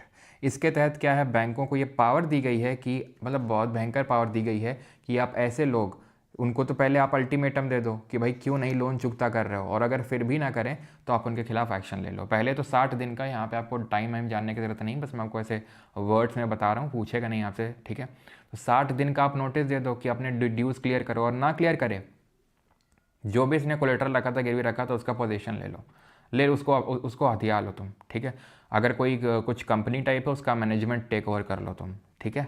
इस तरीके से सारी चीज़ें पावर दी गई हैं किसको? बैंकों को, ठीक है, या फिर फाइनेंशियल इंस्टीट्यूशंस को, कि तुम अपने लोन रिकवर कर लो, हम ज़्यादा कुछ तुमसे वो नहीं कहेंगे कि ऐसा क्यों कर रहे हो, क्यों नहीं कर रहे हो, ठीक है। तो ये पावर देता है सारफेसी 2002 का एक्ट है।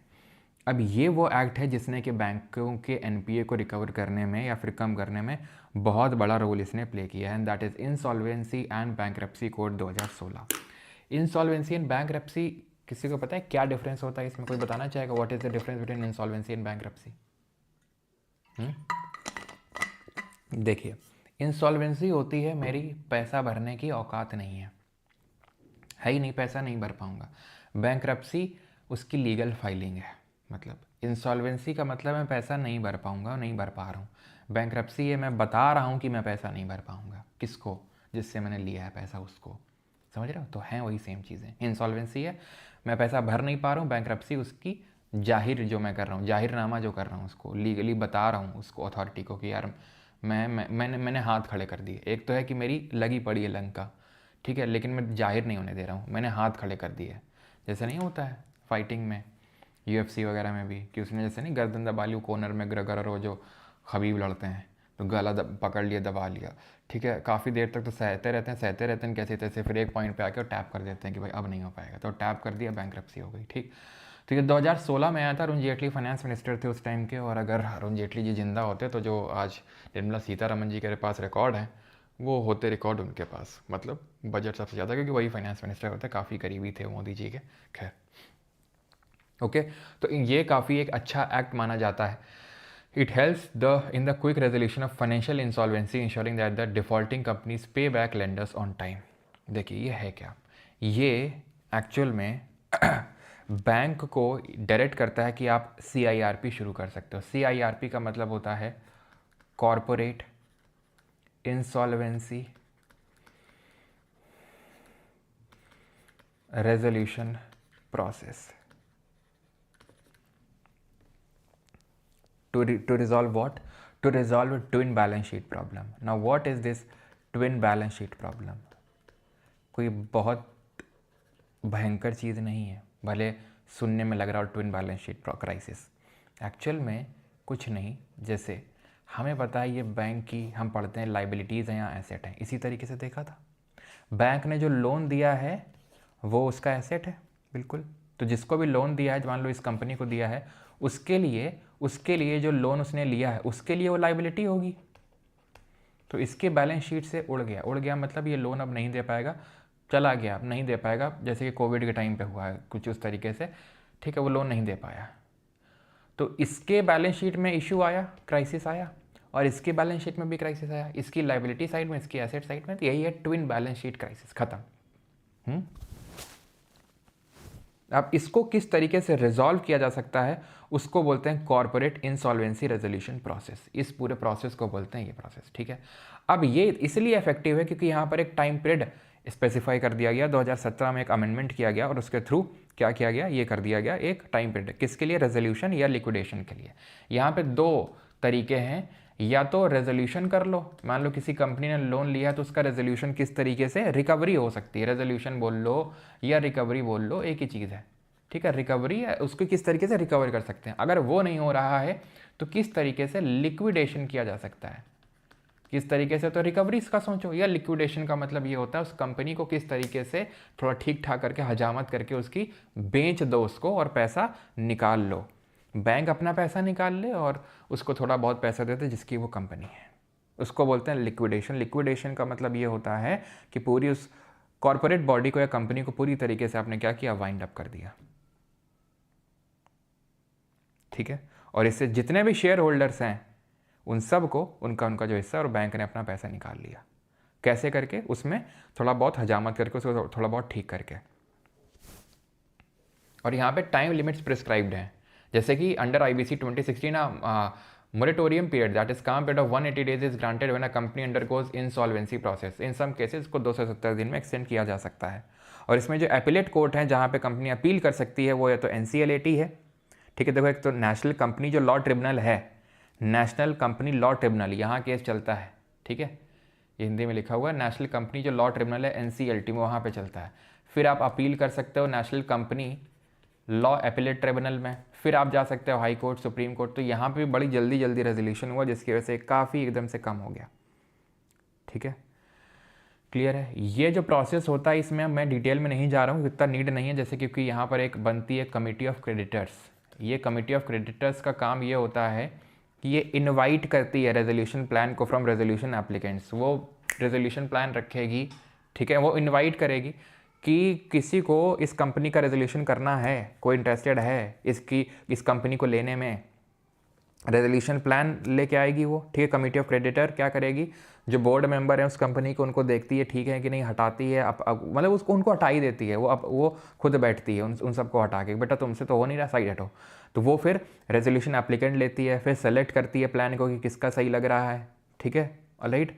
देन इस तरीके से पूरा प्रोसेस होता है। बस यहाँ पे विलफुल डिफॉल्टर को यहाँ पर कुछ एलिजिबिलिटी है कि कौन बैंकरप्सी फाइल नहीं कर सकता है।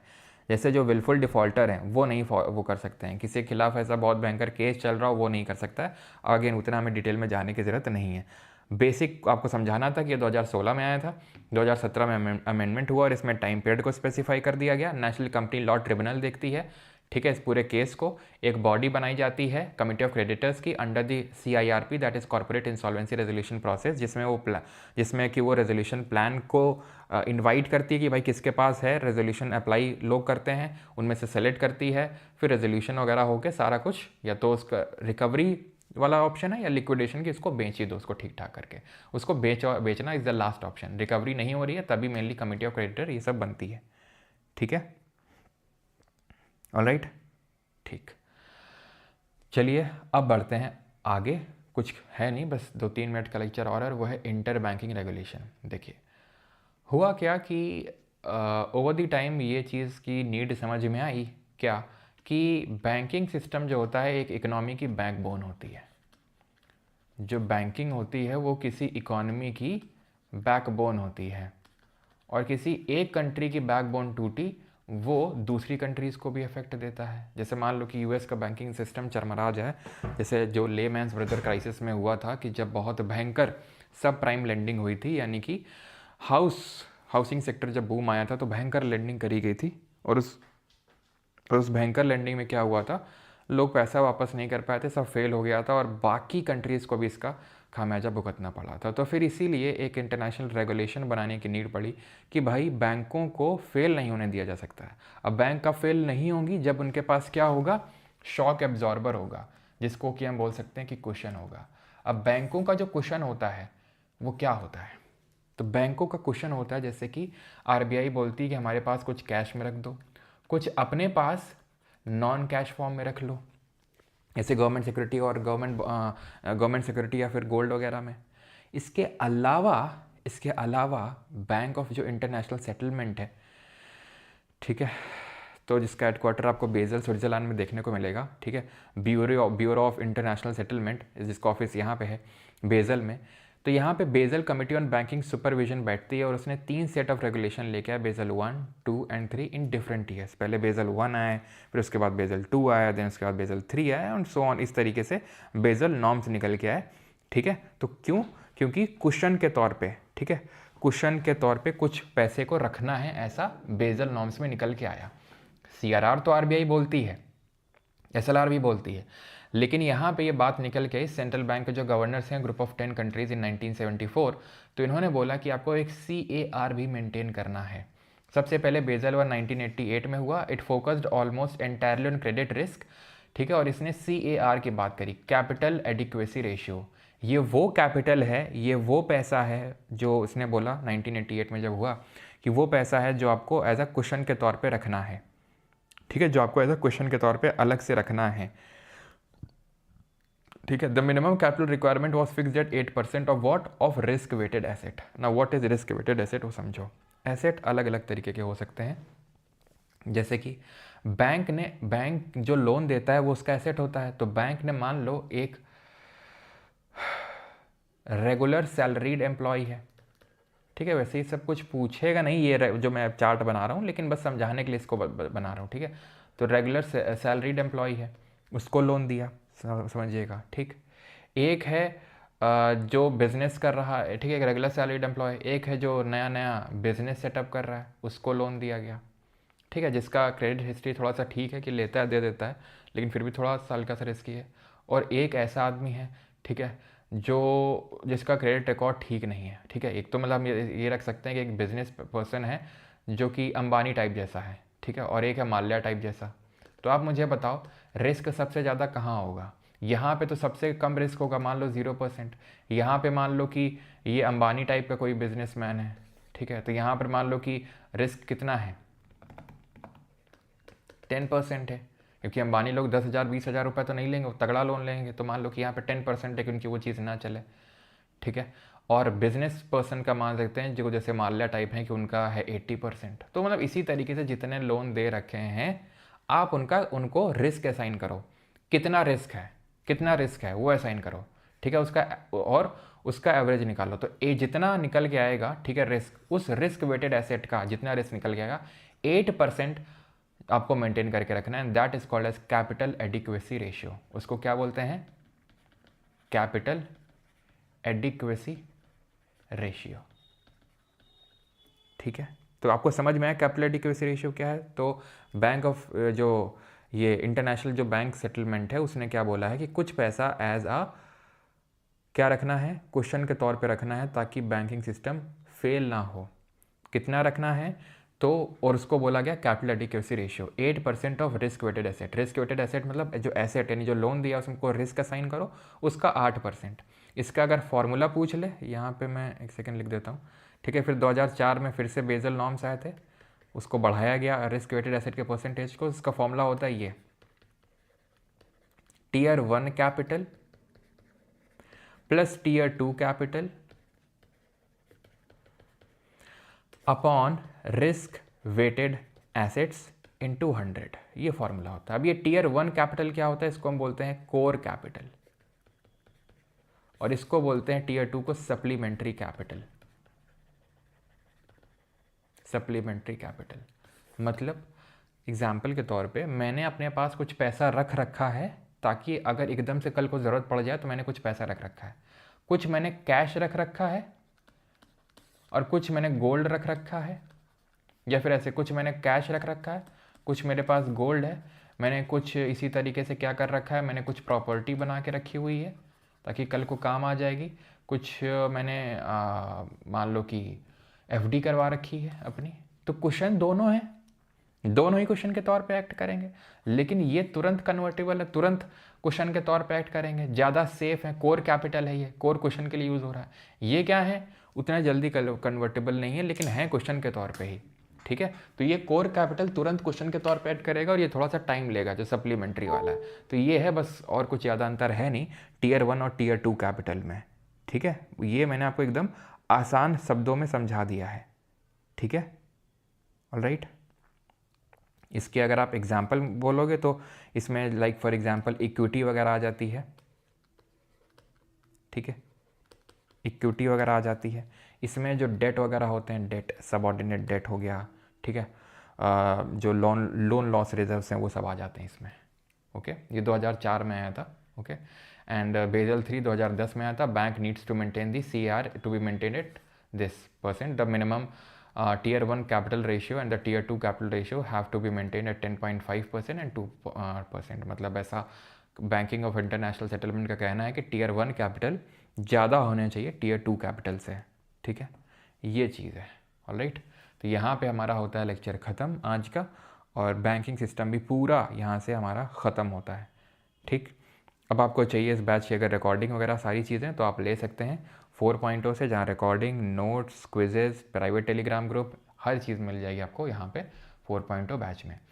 फिर अगर बात करेंगे इंग्लिश 2.0 बैच है और दोनों का कॉम्बो अगर बात करेंगे तो ये भी आपको मिल जाएगा। बाकी this is your query number अगर आपको कुछ होता है क्वेरी तो। ऑलराइट, अब कर लेते हैं क्वेश्चंस। ठीक है,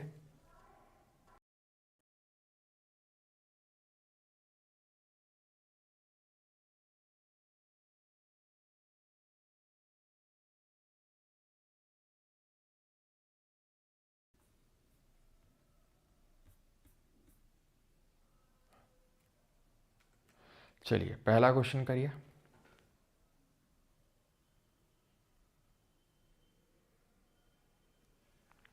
आपका कितना एसेट है? आज ही दोस्त के पैसे दे के आऊँगा।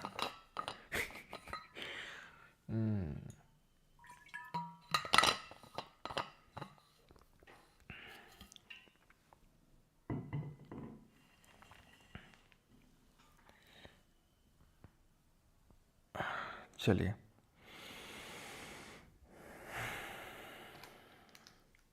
with reference to the Indian economy, the term bad bank frequently mentioned in news refers to asset reconstruction management, a bank with huge NPA, a bank that has become insolvent.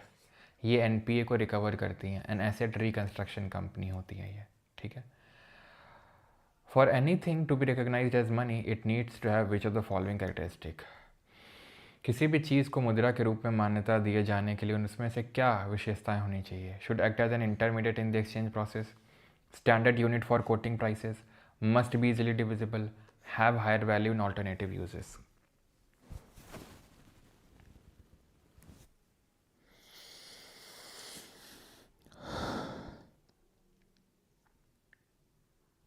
Loan लेकर अगर कोई मर गया तो उसका asset जो है ना उसको सेल करके फिर पैसा लिया जाएगा, वसूला जाएगा जो कोलेट्रल रखा था।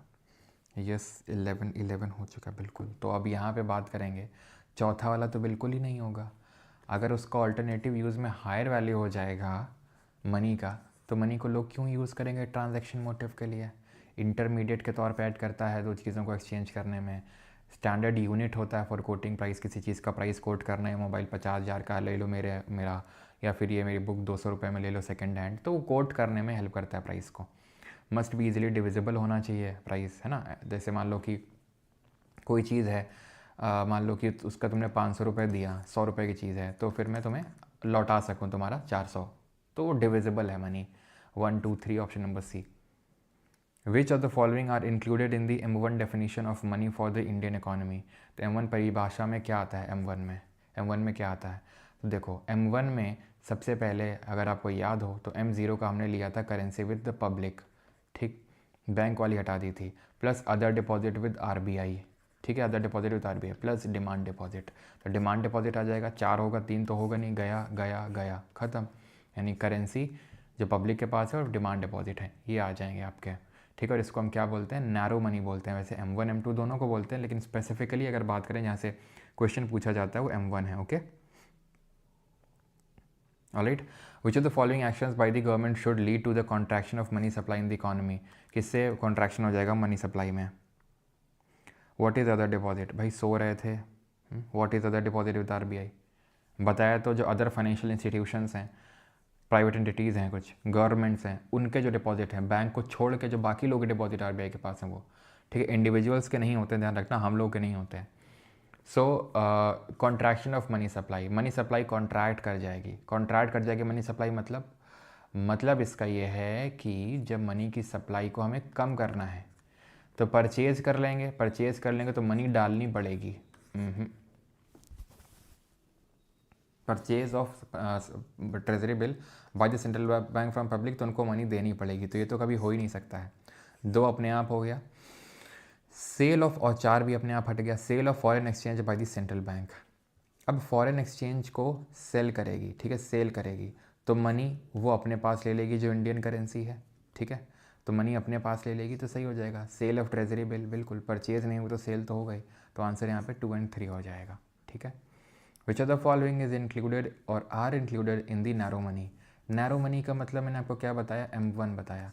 अब M1 में क्या है? करेंसी विद द पब्लिक भी है, डिमांड डिपॉजिट भी है, अदर डिपॉजिट विद RBI भी है, बिल्कुल है, ठीक है, बस यही है, बैंक का डिपॉजिट तो नहीं है। तो 1 2 3 ऑप्शन नंबर सी खत्म। Insolvency and bankruptcy board of India was established in the year. तो इस बोर्ड को कब बनाया गया था, इंसॉल्वेंसी एंड बैंकरप्सी बोर्ड? तो कब आया था इंसॉल्वेंसी एंड बैंकरप्सी कोड? 2016 में आया था, तो इससे पहले तो स्टैब्लिश नहीं हुआ होगा। तो option number C. Which of the following forms of money supply is considered as the most widely used in the Indian monetary system? तो भारतीय मौद्रिक प्रणाली में मुद्रा आपूर्ति के निम्नलिखित में से किस रूप को सबसे व्यापक रूप से प्रयुक्त माना गया है? व्यापक रूप से प्रयुक्त माना गया है किसको हम मॉनेटरी एग्रीगेट या ब्रॉड मनी के नाम से जानते हैं। तो this is your M3 option number C. ठीक है, और मैंने आपको अगेन फिर मैं बता दूं कि इस वीक की लास्ट क्लास है एंड अगली क्लास हमारी ट्यूसडे में होगी अभी। ठीक है, द एसेट और assets that a borrower pledges in order to guarantee repayment of loan is called as. ऐसी परिसंपत्ति या परिसंपत्ति को क्या कहते हैं जिन्हें कोई उधारकर्ता किसी कर्ज की चुकौती क्या होता है भाई? चुकौती की गारंटी स्वरूप गिरवी रखे, तो इसको बोलते हैं क्या? कोलेट्रल। ठीक है, गिरवी रखना। विच of the following is not a function of money? इनमें से फंक्शन क्या नहीं है मनी का? तो हमने प्राइमरी और सेकेंडरी दोनों पढ़ा है। ठीक है, ट्रेजरी बॉन्ड एक तरीके के शॉर्ट टर्म गवर्नमेंट सिक्योरिटीज़ होती हैं। Act as an intermediate in the exchange process, store of value, unit of account, use for regulating consumption. उपभोग विनियमित करने के लिए प्रयुक्त नहीं है। ऐसा तो हमने कुछ नहीं पढ़ा है। यस, याद करना है, आपके बैकलॉग्स को कवर करना है। ओके, तो बैकलॉग्स वगैरह को कवर करके आइएगा ट्यूसडे तक। ठीक है। In India NBFC can access the liquidity adjustment facility window of the RBI। क्या NBFC एक्सेस कर सकती हैं LF विंडो को? The answer is no. इनको CRR SLR कुछ मेंटेन नहीं करना होता, तो LF विंडो को भी एक्सेस नहीं कर सकते हैं, ये गॉन। 3 अपने पास पहले से हो जाएगा। LAF आई होप आपको पता है, जिसमें पहले रेपो रेट और रिवर्स रेपो रेट आता था। अभी क्या आते हैं? रेपो रेट और आपका क्या आता है? स्टैंडिंग डिपॉजिट फैसिलिटी रेट आता है। ठीक, सो ये तो 3 तो अपने पहले से ही मतलब अपने आप हो गया। In India foreign institutional investors FIIs can hold the government securities. Yes, they can hold the government securities. Option number D. In India stock exchanges can offer separate trading platforms for debts. Yes, can offer. Can के इस तरीके का keyword होता है, journalistic keyword होता है। Can, could, may, might, लेकिन must be, always, never, none, any, ये सब क्या होते हैं? एक्सट्रीम कीवर्ड कंटेनिंग स्टेटमेंट होते हैं, जनरली गलत होते हैं। ठीक है, आज के MTS के पेपर में सारफेसी एक्ट आया था। अच्छा, ऐसा है क्या? पहली शिफ्ट में आ गया क्या? वैसे पहले भी पढ़ाया था, ऐसा नहीं कि पहली बार पढ़ाया है, मतलब हमारे बैच में पढ़ाया इसको। तो consider the following statements in respect of the digital rupee. It is a sovereign currency issued by the Reserve Bank of India. ठीक है, in alignment with its monetary policy. ठीक है, in alignment with its monetary policy. Then it appears as a liability on the RBI। जो RBI का balance sheet है वहाँ पे liability के तौर पे ये प्रेजेंट होता है। It is insured against inflation bye it's very design. It is freely convertible against commercial bank money and cash. बताइए, ये यहाँ पे गलत होगा। It is insured against inflation bye it's very design. ऐसा कुछ नहीं कि इन्फ्लेशन से इंश्योर्ड है पूरी तरीके से। ठीक है, या फिर इन्फ्लेशन इसमें होगा नहीं, क्यों नहीं होगा? ठीक है, तो तीसरा नहीं होगा आपका, 1 2 4 हो जाएगा ऑप्शन नंबर डी। ये सिविल सर्विसेज क्वेश्चन है, ये भी आपका सिविल सर्विसेज का ही है। Consider the following assets. तो यहाँ पे पूछा गया how many of them above are consider intangible investment. Intangible का मतलब होता है जो हम छू नहीं सकते हैं, टैंजिबल नेचर की नहीं है। Brand recognition, inventory, intellectual property, mailing list of clients. Intangible, inventory को तो छू सकते हैं, T-shirts, बुक्स, याद करो। हाँ, इन्वेंट्री कैसा होता है? स्टॉक होता है, वेरिएबल होता है, या फिर फ्लो वेरिएबल होता है ये। तो इसको तो हम छू सकते हैं, तो ये तो टैंजिबल है, तो 2 तो होगा नहीं, यानी कि ऑल 4 तो होगा नहीं। ठीक, देन अगर बात करेंगे which of the following are considered intangible. Okay, then अगर करेंगे ब्रांड रिकग्निशन, बिल्कुल इनटैंजिबल है। ठीक है, इंटेलेक्चुअल प्रॉपर्टी बिल्कुल इंटैंजिबल। ब्रांड रिकग्निशन है, मेरी ब्रांड परमार जैसी की बहुत रिकग्निशन है, इसको छू सकते हो तुम। इंटेलेक्चुअल प्रॉपर्टी यानी कि मान लो जो मेरा कंटेंट है वो मेरी इंटेलेक्चुअल प्रॉपर्टी, मेरे कंटेंट को छू सकते हो नहीं। ठीक है, mailing list of clients, mailing list को नहीं छू सकते आप, तो ओनली 3 ऑप्शन बस। ये सेल्स सर्विसेज का ये भी क्वेश्चन है। ओके, ठीक है, अब करते हैं ये SSC वाले जो रेलवे वाले क्वेश्चन है इनको। क्या नहीं भाई, सी होगा इसका, ओनली 3। ओके, 14th पे आते हैं। The incentive rate approved under the low value Bhim UPI scheme for eligible transactions is. तो इंसेंटिव छोटे व्यापारियों के लिए पात्र कम मूल्य वाले भीम UPI लेन देन हेतु प्रोत्साहन दर कितनी है ये? तो ये है आपकी 0.15% of transaction value. Which of the following reforms led to the production of the introduction of the LAF। तो कौन से रिफॉर्म ने लीड किया LAF को, लिक्विडिटी एडजस्टमेंट फैसिलिटी को, बताइए। Physical responsibility reforms, banking sector reforms, बिल्कुल बहुत आसान क्वेश्चन है, banking sector reforms. What facilities provided by banks to ensure the safety of money and easy transactions? तो सेफ्टी ऑफ मनी और easy transaction के लिए क्या फैसिलिटी बैंक देती है? तो क्या देती है? इजी ट्रांजेक्शन के लिए, इजी ट्रांजेक्शन के लिए डिमांड डिपॉजिट्स। ठीक है, सेफ्टी भी है मनी की, बैंक में पड़ा हुआ है, और इजी ट्रांजेक्शन में जब चाहिए तब आपको मिल जाएगा। रुपया कहाँ की करेंसी है ये पूछ रहा है आपसे, 23 का क्या होगा? मालदीव्स की है। What was the key feature of the barter system that made it less efficient compared to using money? तो बार्टर सिस्टम की वह क्या खास बात थी जिससे पैसे के इस्तेमाल की तुलना में कम असरदार बनाती है? Double coincidence of want, lack of trade, unfair exchange, या फिर limited goods.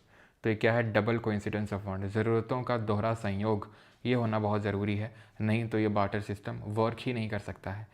In 1957 India shifted to which modern currency system replacing the old anna system. तो जो पहले आना सिस्टम चलता था उसको रिप्लेस किया गया। किसने रिप्लेस किया बताइए? तो ये रिप्लेस किया जो डेसिमल कॉइनेज सिस्टम था उसने।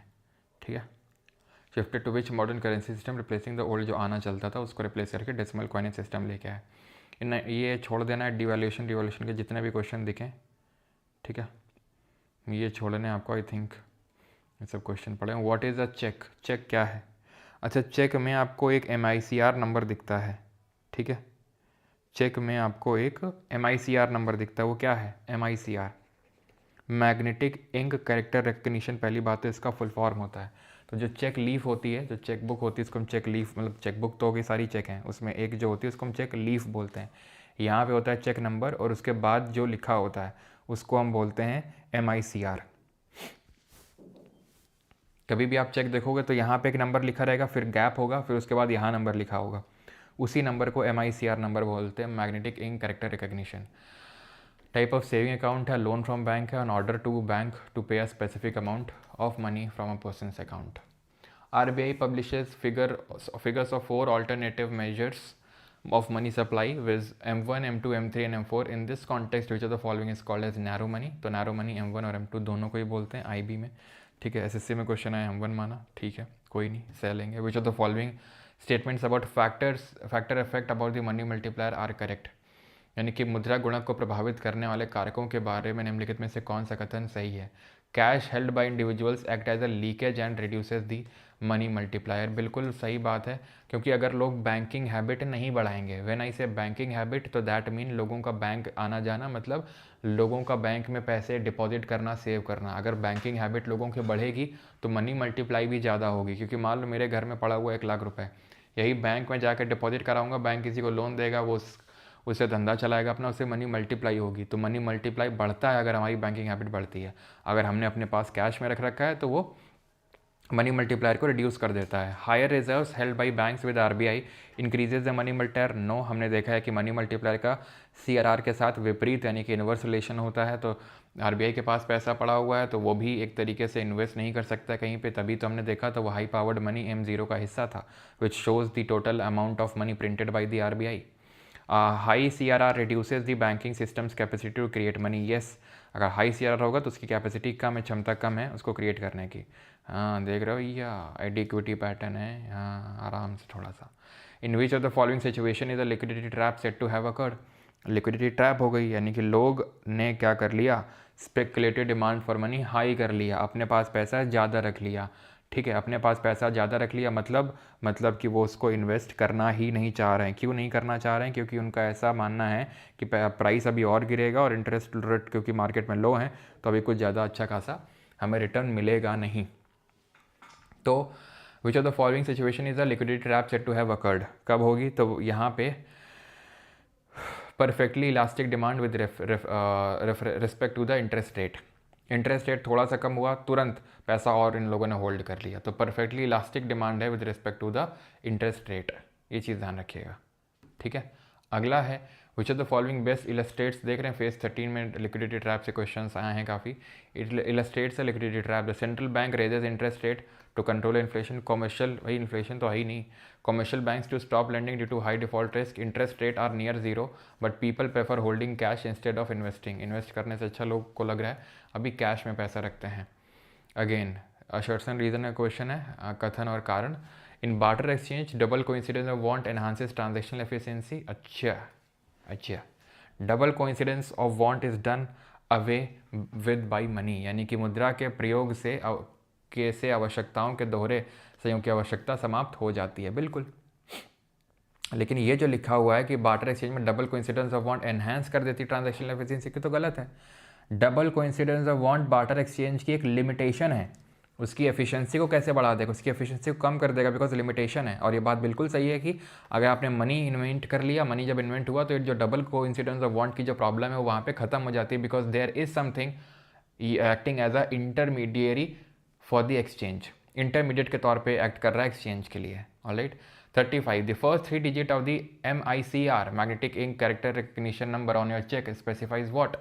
हाँ, तो ये थोड़ा सा इंपॉर्टेंट है बढ़िया, कि जो पहले 3 आपके डिजिट होते हैं वो क्या दिखाते हैं, तो पहले 3 डिजिट दिखाते हैं आपकी सिटी, ठीक है, सिटी दिखाते हैं, फिर उसके बाद आपकी बैंक की ब्रांच को दिखाते हैं, ठीक है। तो पहले सिटी दिखाएंगे, फिर उसके बाद जो है आपका बैंक, ये टोटल 9 का होता है, ठीक है, 9 डिजिट्स का होता है, फॉर नॉट रॉन्ग, ठीक है, 9 डिजिट्स होते हैं टोटल इसमें, ठीक है। पहले तो आपका सिटी दिखाएगा, पहले 3, ठीक है, फर्स्ट 3, देन जो अगले 3 हैं वो आपका दिखाएंगे बैंक, कि आपका बैंक कौन सा है, 6 हो गए, और फिर जो अगला 3 है वो आपकी दिखाएंगे ब्रांच कौन सी है, ठीक है। जैसे मान लो कि कानपुर है, बैंक मान लो SBI है, ठीक है, और ब्रांच मान लो अपने हिसाब से, ठीक है, 12 देवी नवस्ता जो भी लिखना है, ठीक है। Which are the following numbers on the cheque should be noted to check its status, तो चेक की स्थिति जानने के लिए निम्नलिखित में से कौन सा नंबर चेक पर अंकित होना चाहिए। Which are the following numbers on the cheque should be noted to check its status, cheque number, last number on the cheque, Indian financial system code, या फिर मैग्नेटिक इंक कैरेक्टर रिकग्निशन। तो cheque number, status अगर देखना है तो cheque number से होता है वो, ठीक है।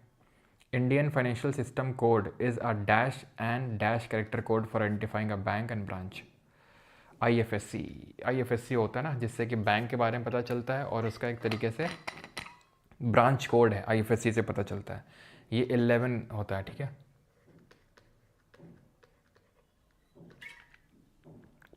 पहले बैंक का नाम होता है, फिर इस तरीके से आगे कोड होता है किसका, ब्रांच का।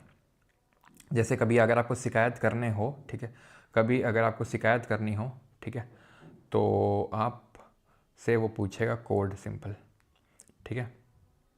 Sir are you from Kanpur, नहीं मैं कानपुर से थोड़ी ना हूँ।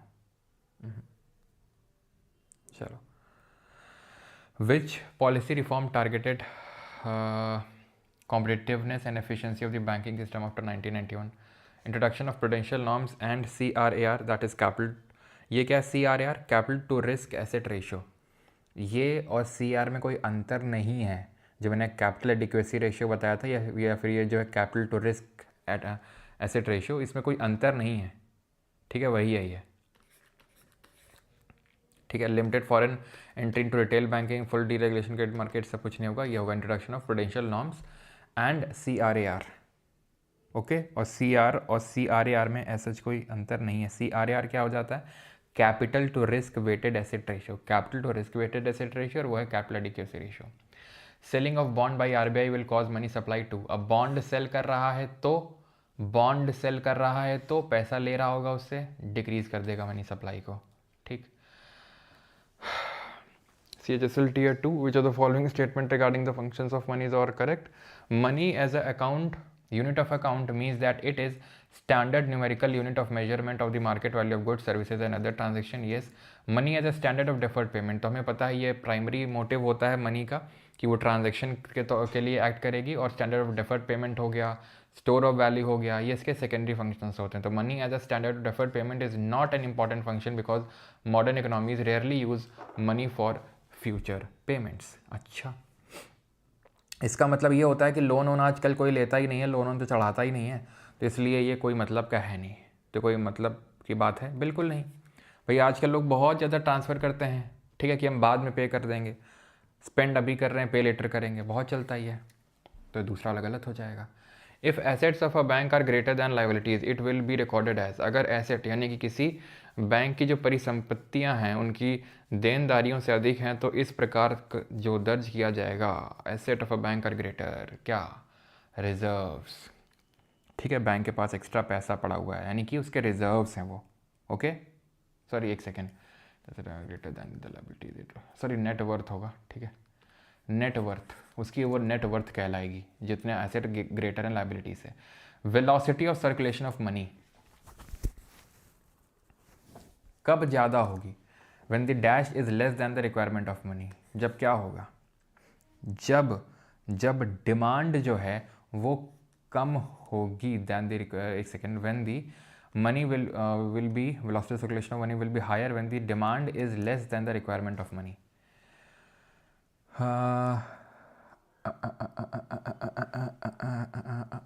बिल्कुल ठीक है, तो जब डिमांड कम होगी, ठीक है, देन आपका जो velocity of circulation of money है वो यहाँ पे क्या होगा, बढ़ेगा। वेलोसिटी सर्कुलेशन ऑफ मनी क्या है, नंबर ऑफ हैंड्स एक्सचेंज्ड, ठीक है, कितने हैंड्स को एक्सचेंज किया जा रहा है। ओके चलो 43 पे आते हैं। Assume that the value of CRR this, what will be value of the money multiplier. तो मनी मल्टीप्लायर हमें पता है इन्वर्सली रिलेटेड होता है, तो 25% है मतलब, ठीक है, 4। In the concept of money supply M4 refers to, M4 क्या है, M4 क्या है, M3 plus total post office deposits. आखिरी क्वेश्चन करिए, identify the correct statement in the context of money supply. Money supply refers to the total volume of money held by public at a particular point of time. Money supply is a flow concept, money supply एक तरीके का flow concept है। अब यही किसी ने doubt भी पूछा था मनी सप्लाई पे, तो कितनी मनी सप्लाई हो रही है ये किस पे डिपेंड करेगा, एक पॉइंट ऑफ टाइम पे कि एक पीरियड ऑफ टाइम पे। पीरियड ऑफ टाइम पे अगर होगा तो फ्लो कॉन्सेप्ट होगा, पॉइंट ऑफ टाइम पे होगा तो स्टॉक कॉन्सेप्ट होगा। तो ये पॉइंट ऑफ टाइम पे होता है मनी सप्लाई, तो इसलिए स्टॉक कॉन्सेप्ट होता है, फ्लो कॉन्सेप्ट नहीं, हमने पढ़ा था। M1 is the most liquid measure of money supply. Yes, liquidity ऊपर से नीचे जाने में घटती है, तो M1 सबसे ज़्यादा लिक्विड हुआ ना। अब ये मत बोल देना M0, 4 एग्रीगेट होते हैं, M0 बस वो total money supply, money printed को दिखाता है, कितनी मनी काइंड ऑफ निकाली गई है RBI के द्वारा। तो 1 और 3 हो जाएगा ऑप्शन नंबर डी, ठीक है। बाकी तो यार आप करेंगे खुद से क्वेश्चंस। कितने क्वेश्चन हैं, क्वेश्चन तो ठीक ठाक है यार, काफ़ी 70 सवाल हैं, ठीक है। बेदल 3 कर लोगे, को देख लेते हैं, जो ठीक ठाक लगता है उसको करवा देते हैं हमको। ये करना, which of the following about the supply of money in a modern economy, money comprises of cash and bank deposit. They are created by a system comprising two type of institutions, central bank of the economy and commercial banking system. सही है 68 का, तो ठीक है, 68 में दोनों ही सही होंगे, ठीक है, both A and B, option number B. Which of the following the transfer payment. Transfer payment क्या होता है, जो आपने अर्न नहीं किया है, आपको फ्री फंड का मुफ्त का पैसा मिल गया गवर्नमेंट के द्वारा। तो अनएम्प्लॉयमेंट कोई भी अलाउंस मिल गया, स्कॉलरशिप हो गई, पेंशन हो गई, ये सब आपकी ट्रांसफ़र पेमेंट होती है। सब्सिडी हो गई, ठीक है, वो सब लाडली बहना वगैरह सब इसी में आ जाएंगे ट्रांसफ़र पेमेंट में। ये कर लोगे, हो चुका है, ये कर लोगे, ठीक है। हाँ, due to which of the following reasons can money be differentiated from other physical assets that can perform the function of store of value. ठीक है, कुछ और भी चीज़ें हैं जो स्टोर ऑफ वैल्यू के तौर पर ऐड की कर सकते हैं, जैसे गोल्ड वगैरह हो गया, उसको भी हम स्टोर कर सकते हैं, स्टोर ऑफ वैल्यू के तौर पर ऐड कर सकता है गोल्ड और सिल्वर।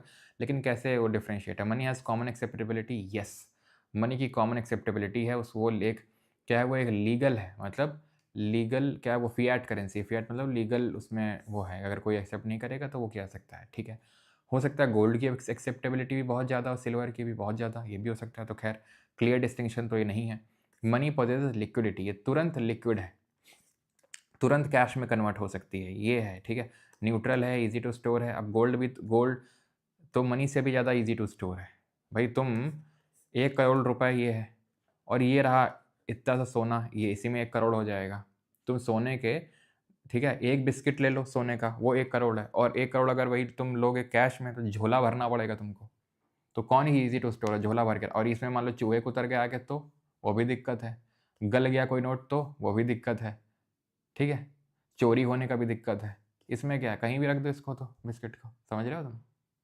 नहीं तुम समझ रहे हो जो तो following is not an example of fiat money in India, तो कौन सा एग्जाम्पल नहीं है, आखिरी क्वेश्चन कर लो, बाकी तो सब आसान ही है ना। तो कौन सा नहीं है, तो चेक नहीं है आपकी, ठीक है, ये फिड्यूशरी मनी होगी, राइट। 42 में क्या कुछ इशू है? अच्छा कौन सा एग्जाम है? 11 को, और उसको the velocity of circulation of money will be, क्या दिक्कत है इसमें?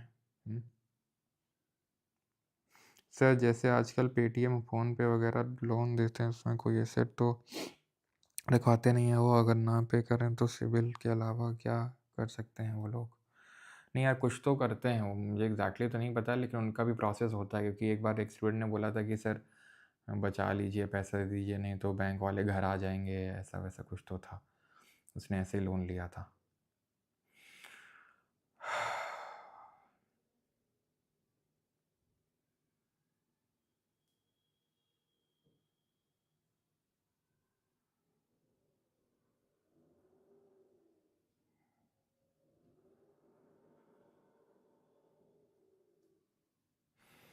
ये गलत क्यों लग रहा है भाई? वेलोसिटी ऑफ सर्कुलेशन ने बताया था कितना ज़्यादा सर्कुलेट हो रही है, एक हैंड से दूसरे तीसरे इस तरीके से, ठीक है। अगर डिमांड फॉर मनी अगर कम होगी, ठीक है, डिमांड फॉर मनी कम होगी तो लोग ज़्यादा इन्वेस्ट नहीं करेंगे, अपने पास कैश फॉर्म में रखेंगे, और अपने पास रखेंगे तो ट्रांजैक्शन करेंगे, तो वेलोसिटी ऑफ सर्कुलेशन बढ़ेगा, ठीक है। अगर डिमांड फॉर मनी जो है, डिमांड फॉर मनी क्या है? डिमांड फॉर मनी, ठीक है, डिमांड फॉर मनी ज़्यादा, इसका मतलब क्या है? लोग कैश में ज़्यादा रखना प्रेफर कर रहे हैं, ठीक है, कैश में ज़्यादा प्रेफर कर रहे हैं रादर देन इन्वेस्टिंग, ठीक है। People are holding more money, alright. Thank you everyone, ये आपकी यहाँ पे आंसर की दी हुई है, बाकी तो आप आराम से, ये क्या है? Bad money drives out, okay. ये कौन सा लॉ है जो बोलता है bad money drives out good money? Bad money drives out good money, bad money क्या होती है, मैंने पहले लेक्चर में बताया था, जो जैसे काला धन है आपका, ठीक है, जिसमें काला धन ब्लैक मनी है, जो उसमें टैक्स नहीं भरा गया, या फिर जो गलत तरीके से जो पैसा कमाया गया, इसको हम बोलते हैं ग्रेशम्स लॉ, ठीक है, ओके, ठीक है। तो बैड मनी जो है वो ड्राइव करती है गुड मनी को, ड्राइव आउट करती है, ओके।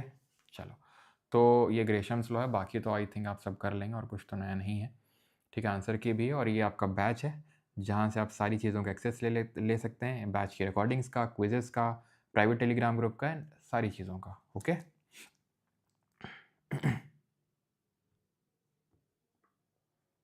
नहीं और कुछ नहीं है, हो गया।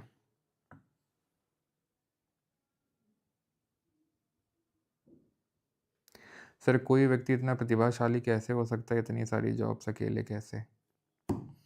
अच्छा बेटा, वहीं पे पेट क्या हुआ तुम्हें? सर आज मेरी गर्लफ्रेंड का बर्थडे है sir, today is my birthday wish me. तो जितने लोगों का बर्थडे, जितने लोगों के चाहने वालों, ठीक है, जो आप जिनको आप चाहते हैं उनको बर्थडे है, सभी को हैप्पी बर्थडे, ठीक है।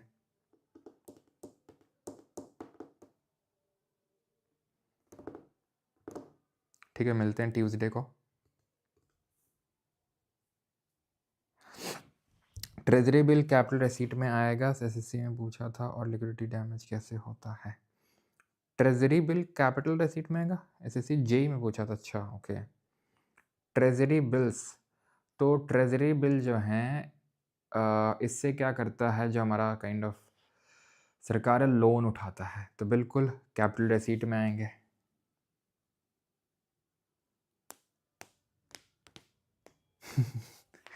आज आपने उस गांव में शराबी का एग्जाम्पल नहीं दिया जो बैंक वालों को दौड़ा लेता है, आज आप दिया तो नहीं आज एग्जाम्पल, भूल गया देना एग्जाम्पल। शराबी जो है बैंक दौड़ा लेता है तुरंत जब वो लोन की रिकवरी के लिए आते हैं तो।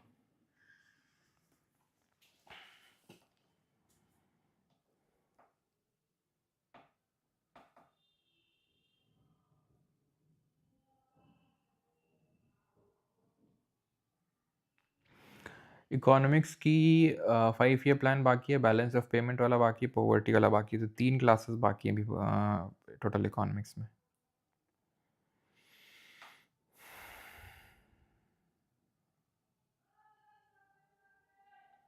फैट पैन में कुछ ऐड है कि नहीं आज गुरुजी? बिल्कुल अभी चौहान जी, ये तो फंक्शंस ऑफ मनी को आप वो ऐड करेंगे, bad money drives out good money, ये वाला इफेक्ट ऐड करेंगे, प्लस जो मनी के फंक्शंस लिखवाया था वो ऐड करना है आपको, ठीक है, अलग अलग उस तरीके से प्राइमरी और सेकेंडरी वाला।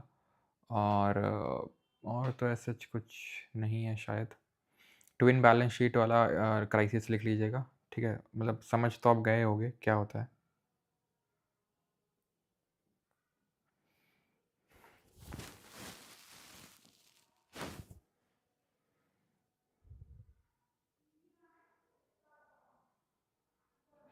लोना मिर्ज़ा सर मम्मी पूछ रही थी जब 14 फेब को सब एक्स्ट्रा क्लासेस ले रहे हैं तुम्हारे सर क्यों नहीं? बेटा हम भी लेंगे, चिंता मत करो, ठीक है। और 14 फेब को कुछ गिफ्ट भी है तुम्हारे लिए, वैलेंटाइन गिफ्ट, है ना। चलो थैंक यू, धन्यवाद।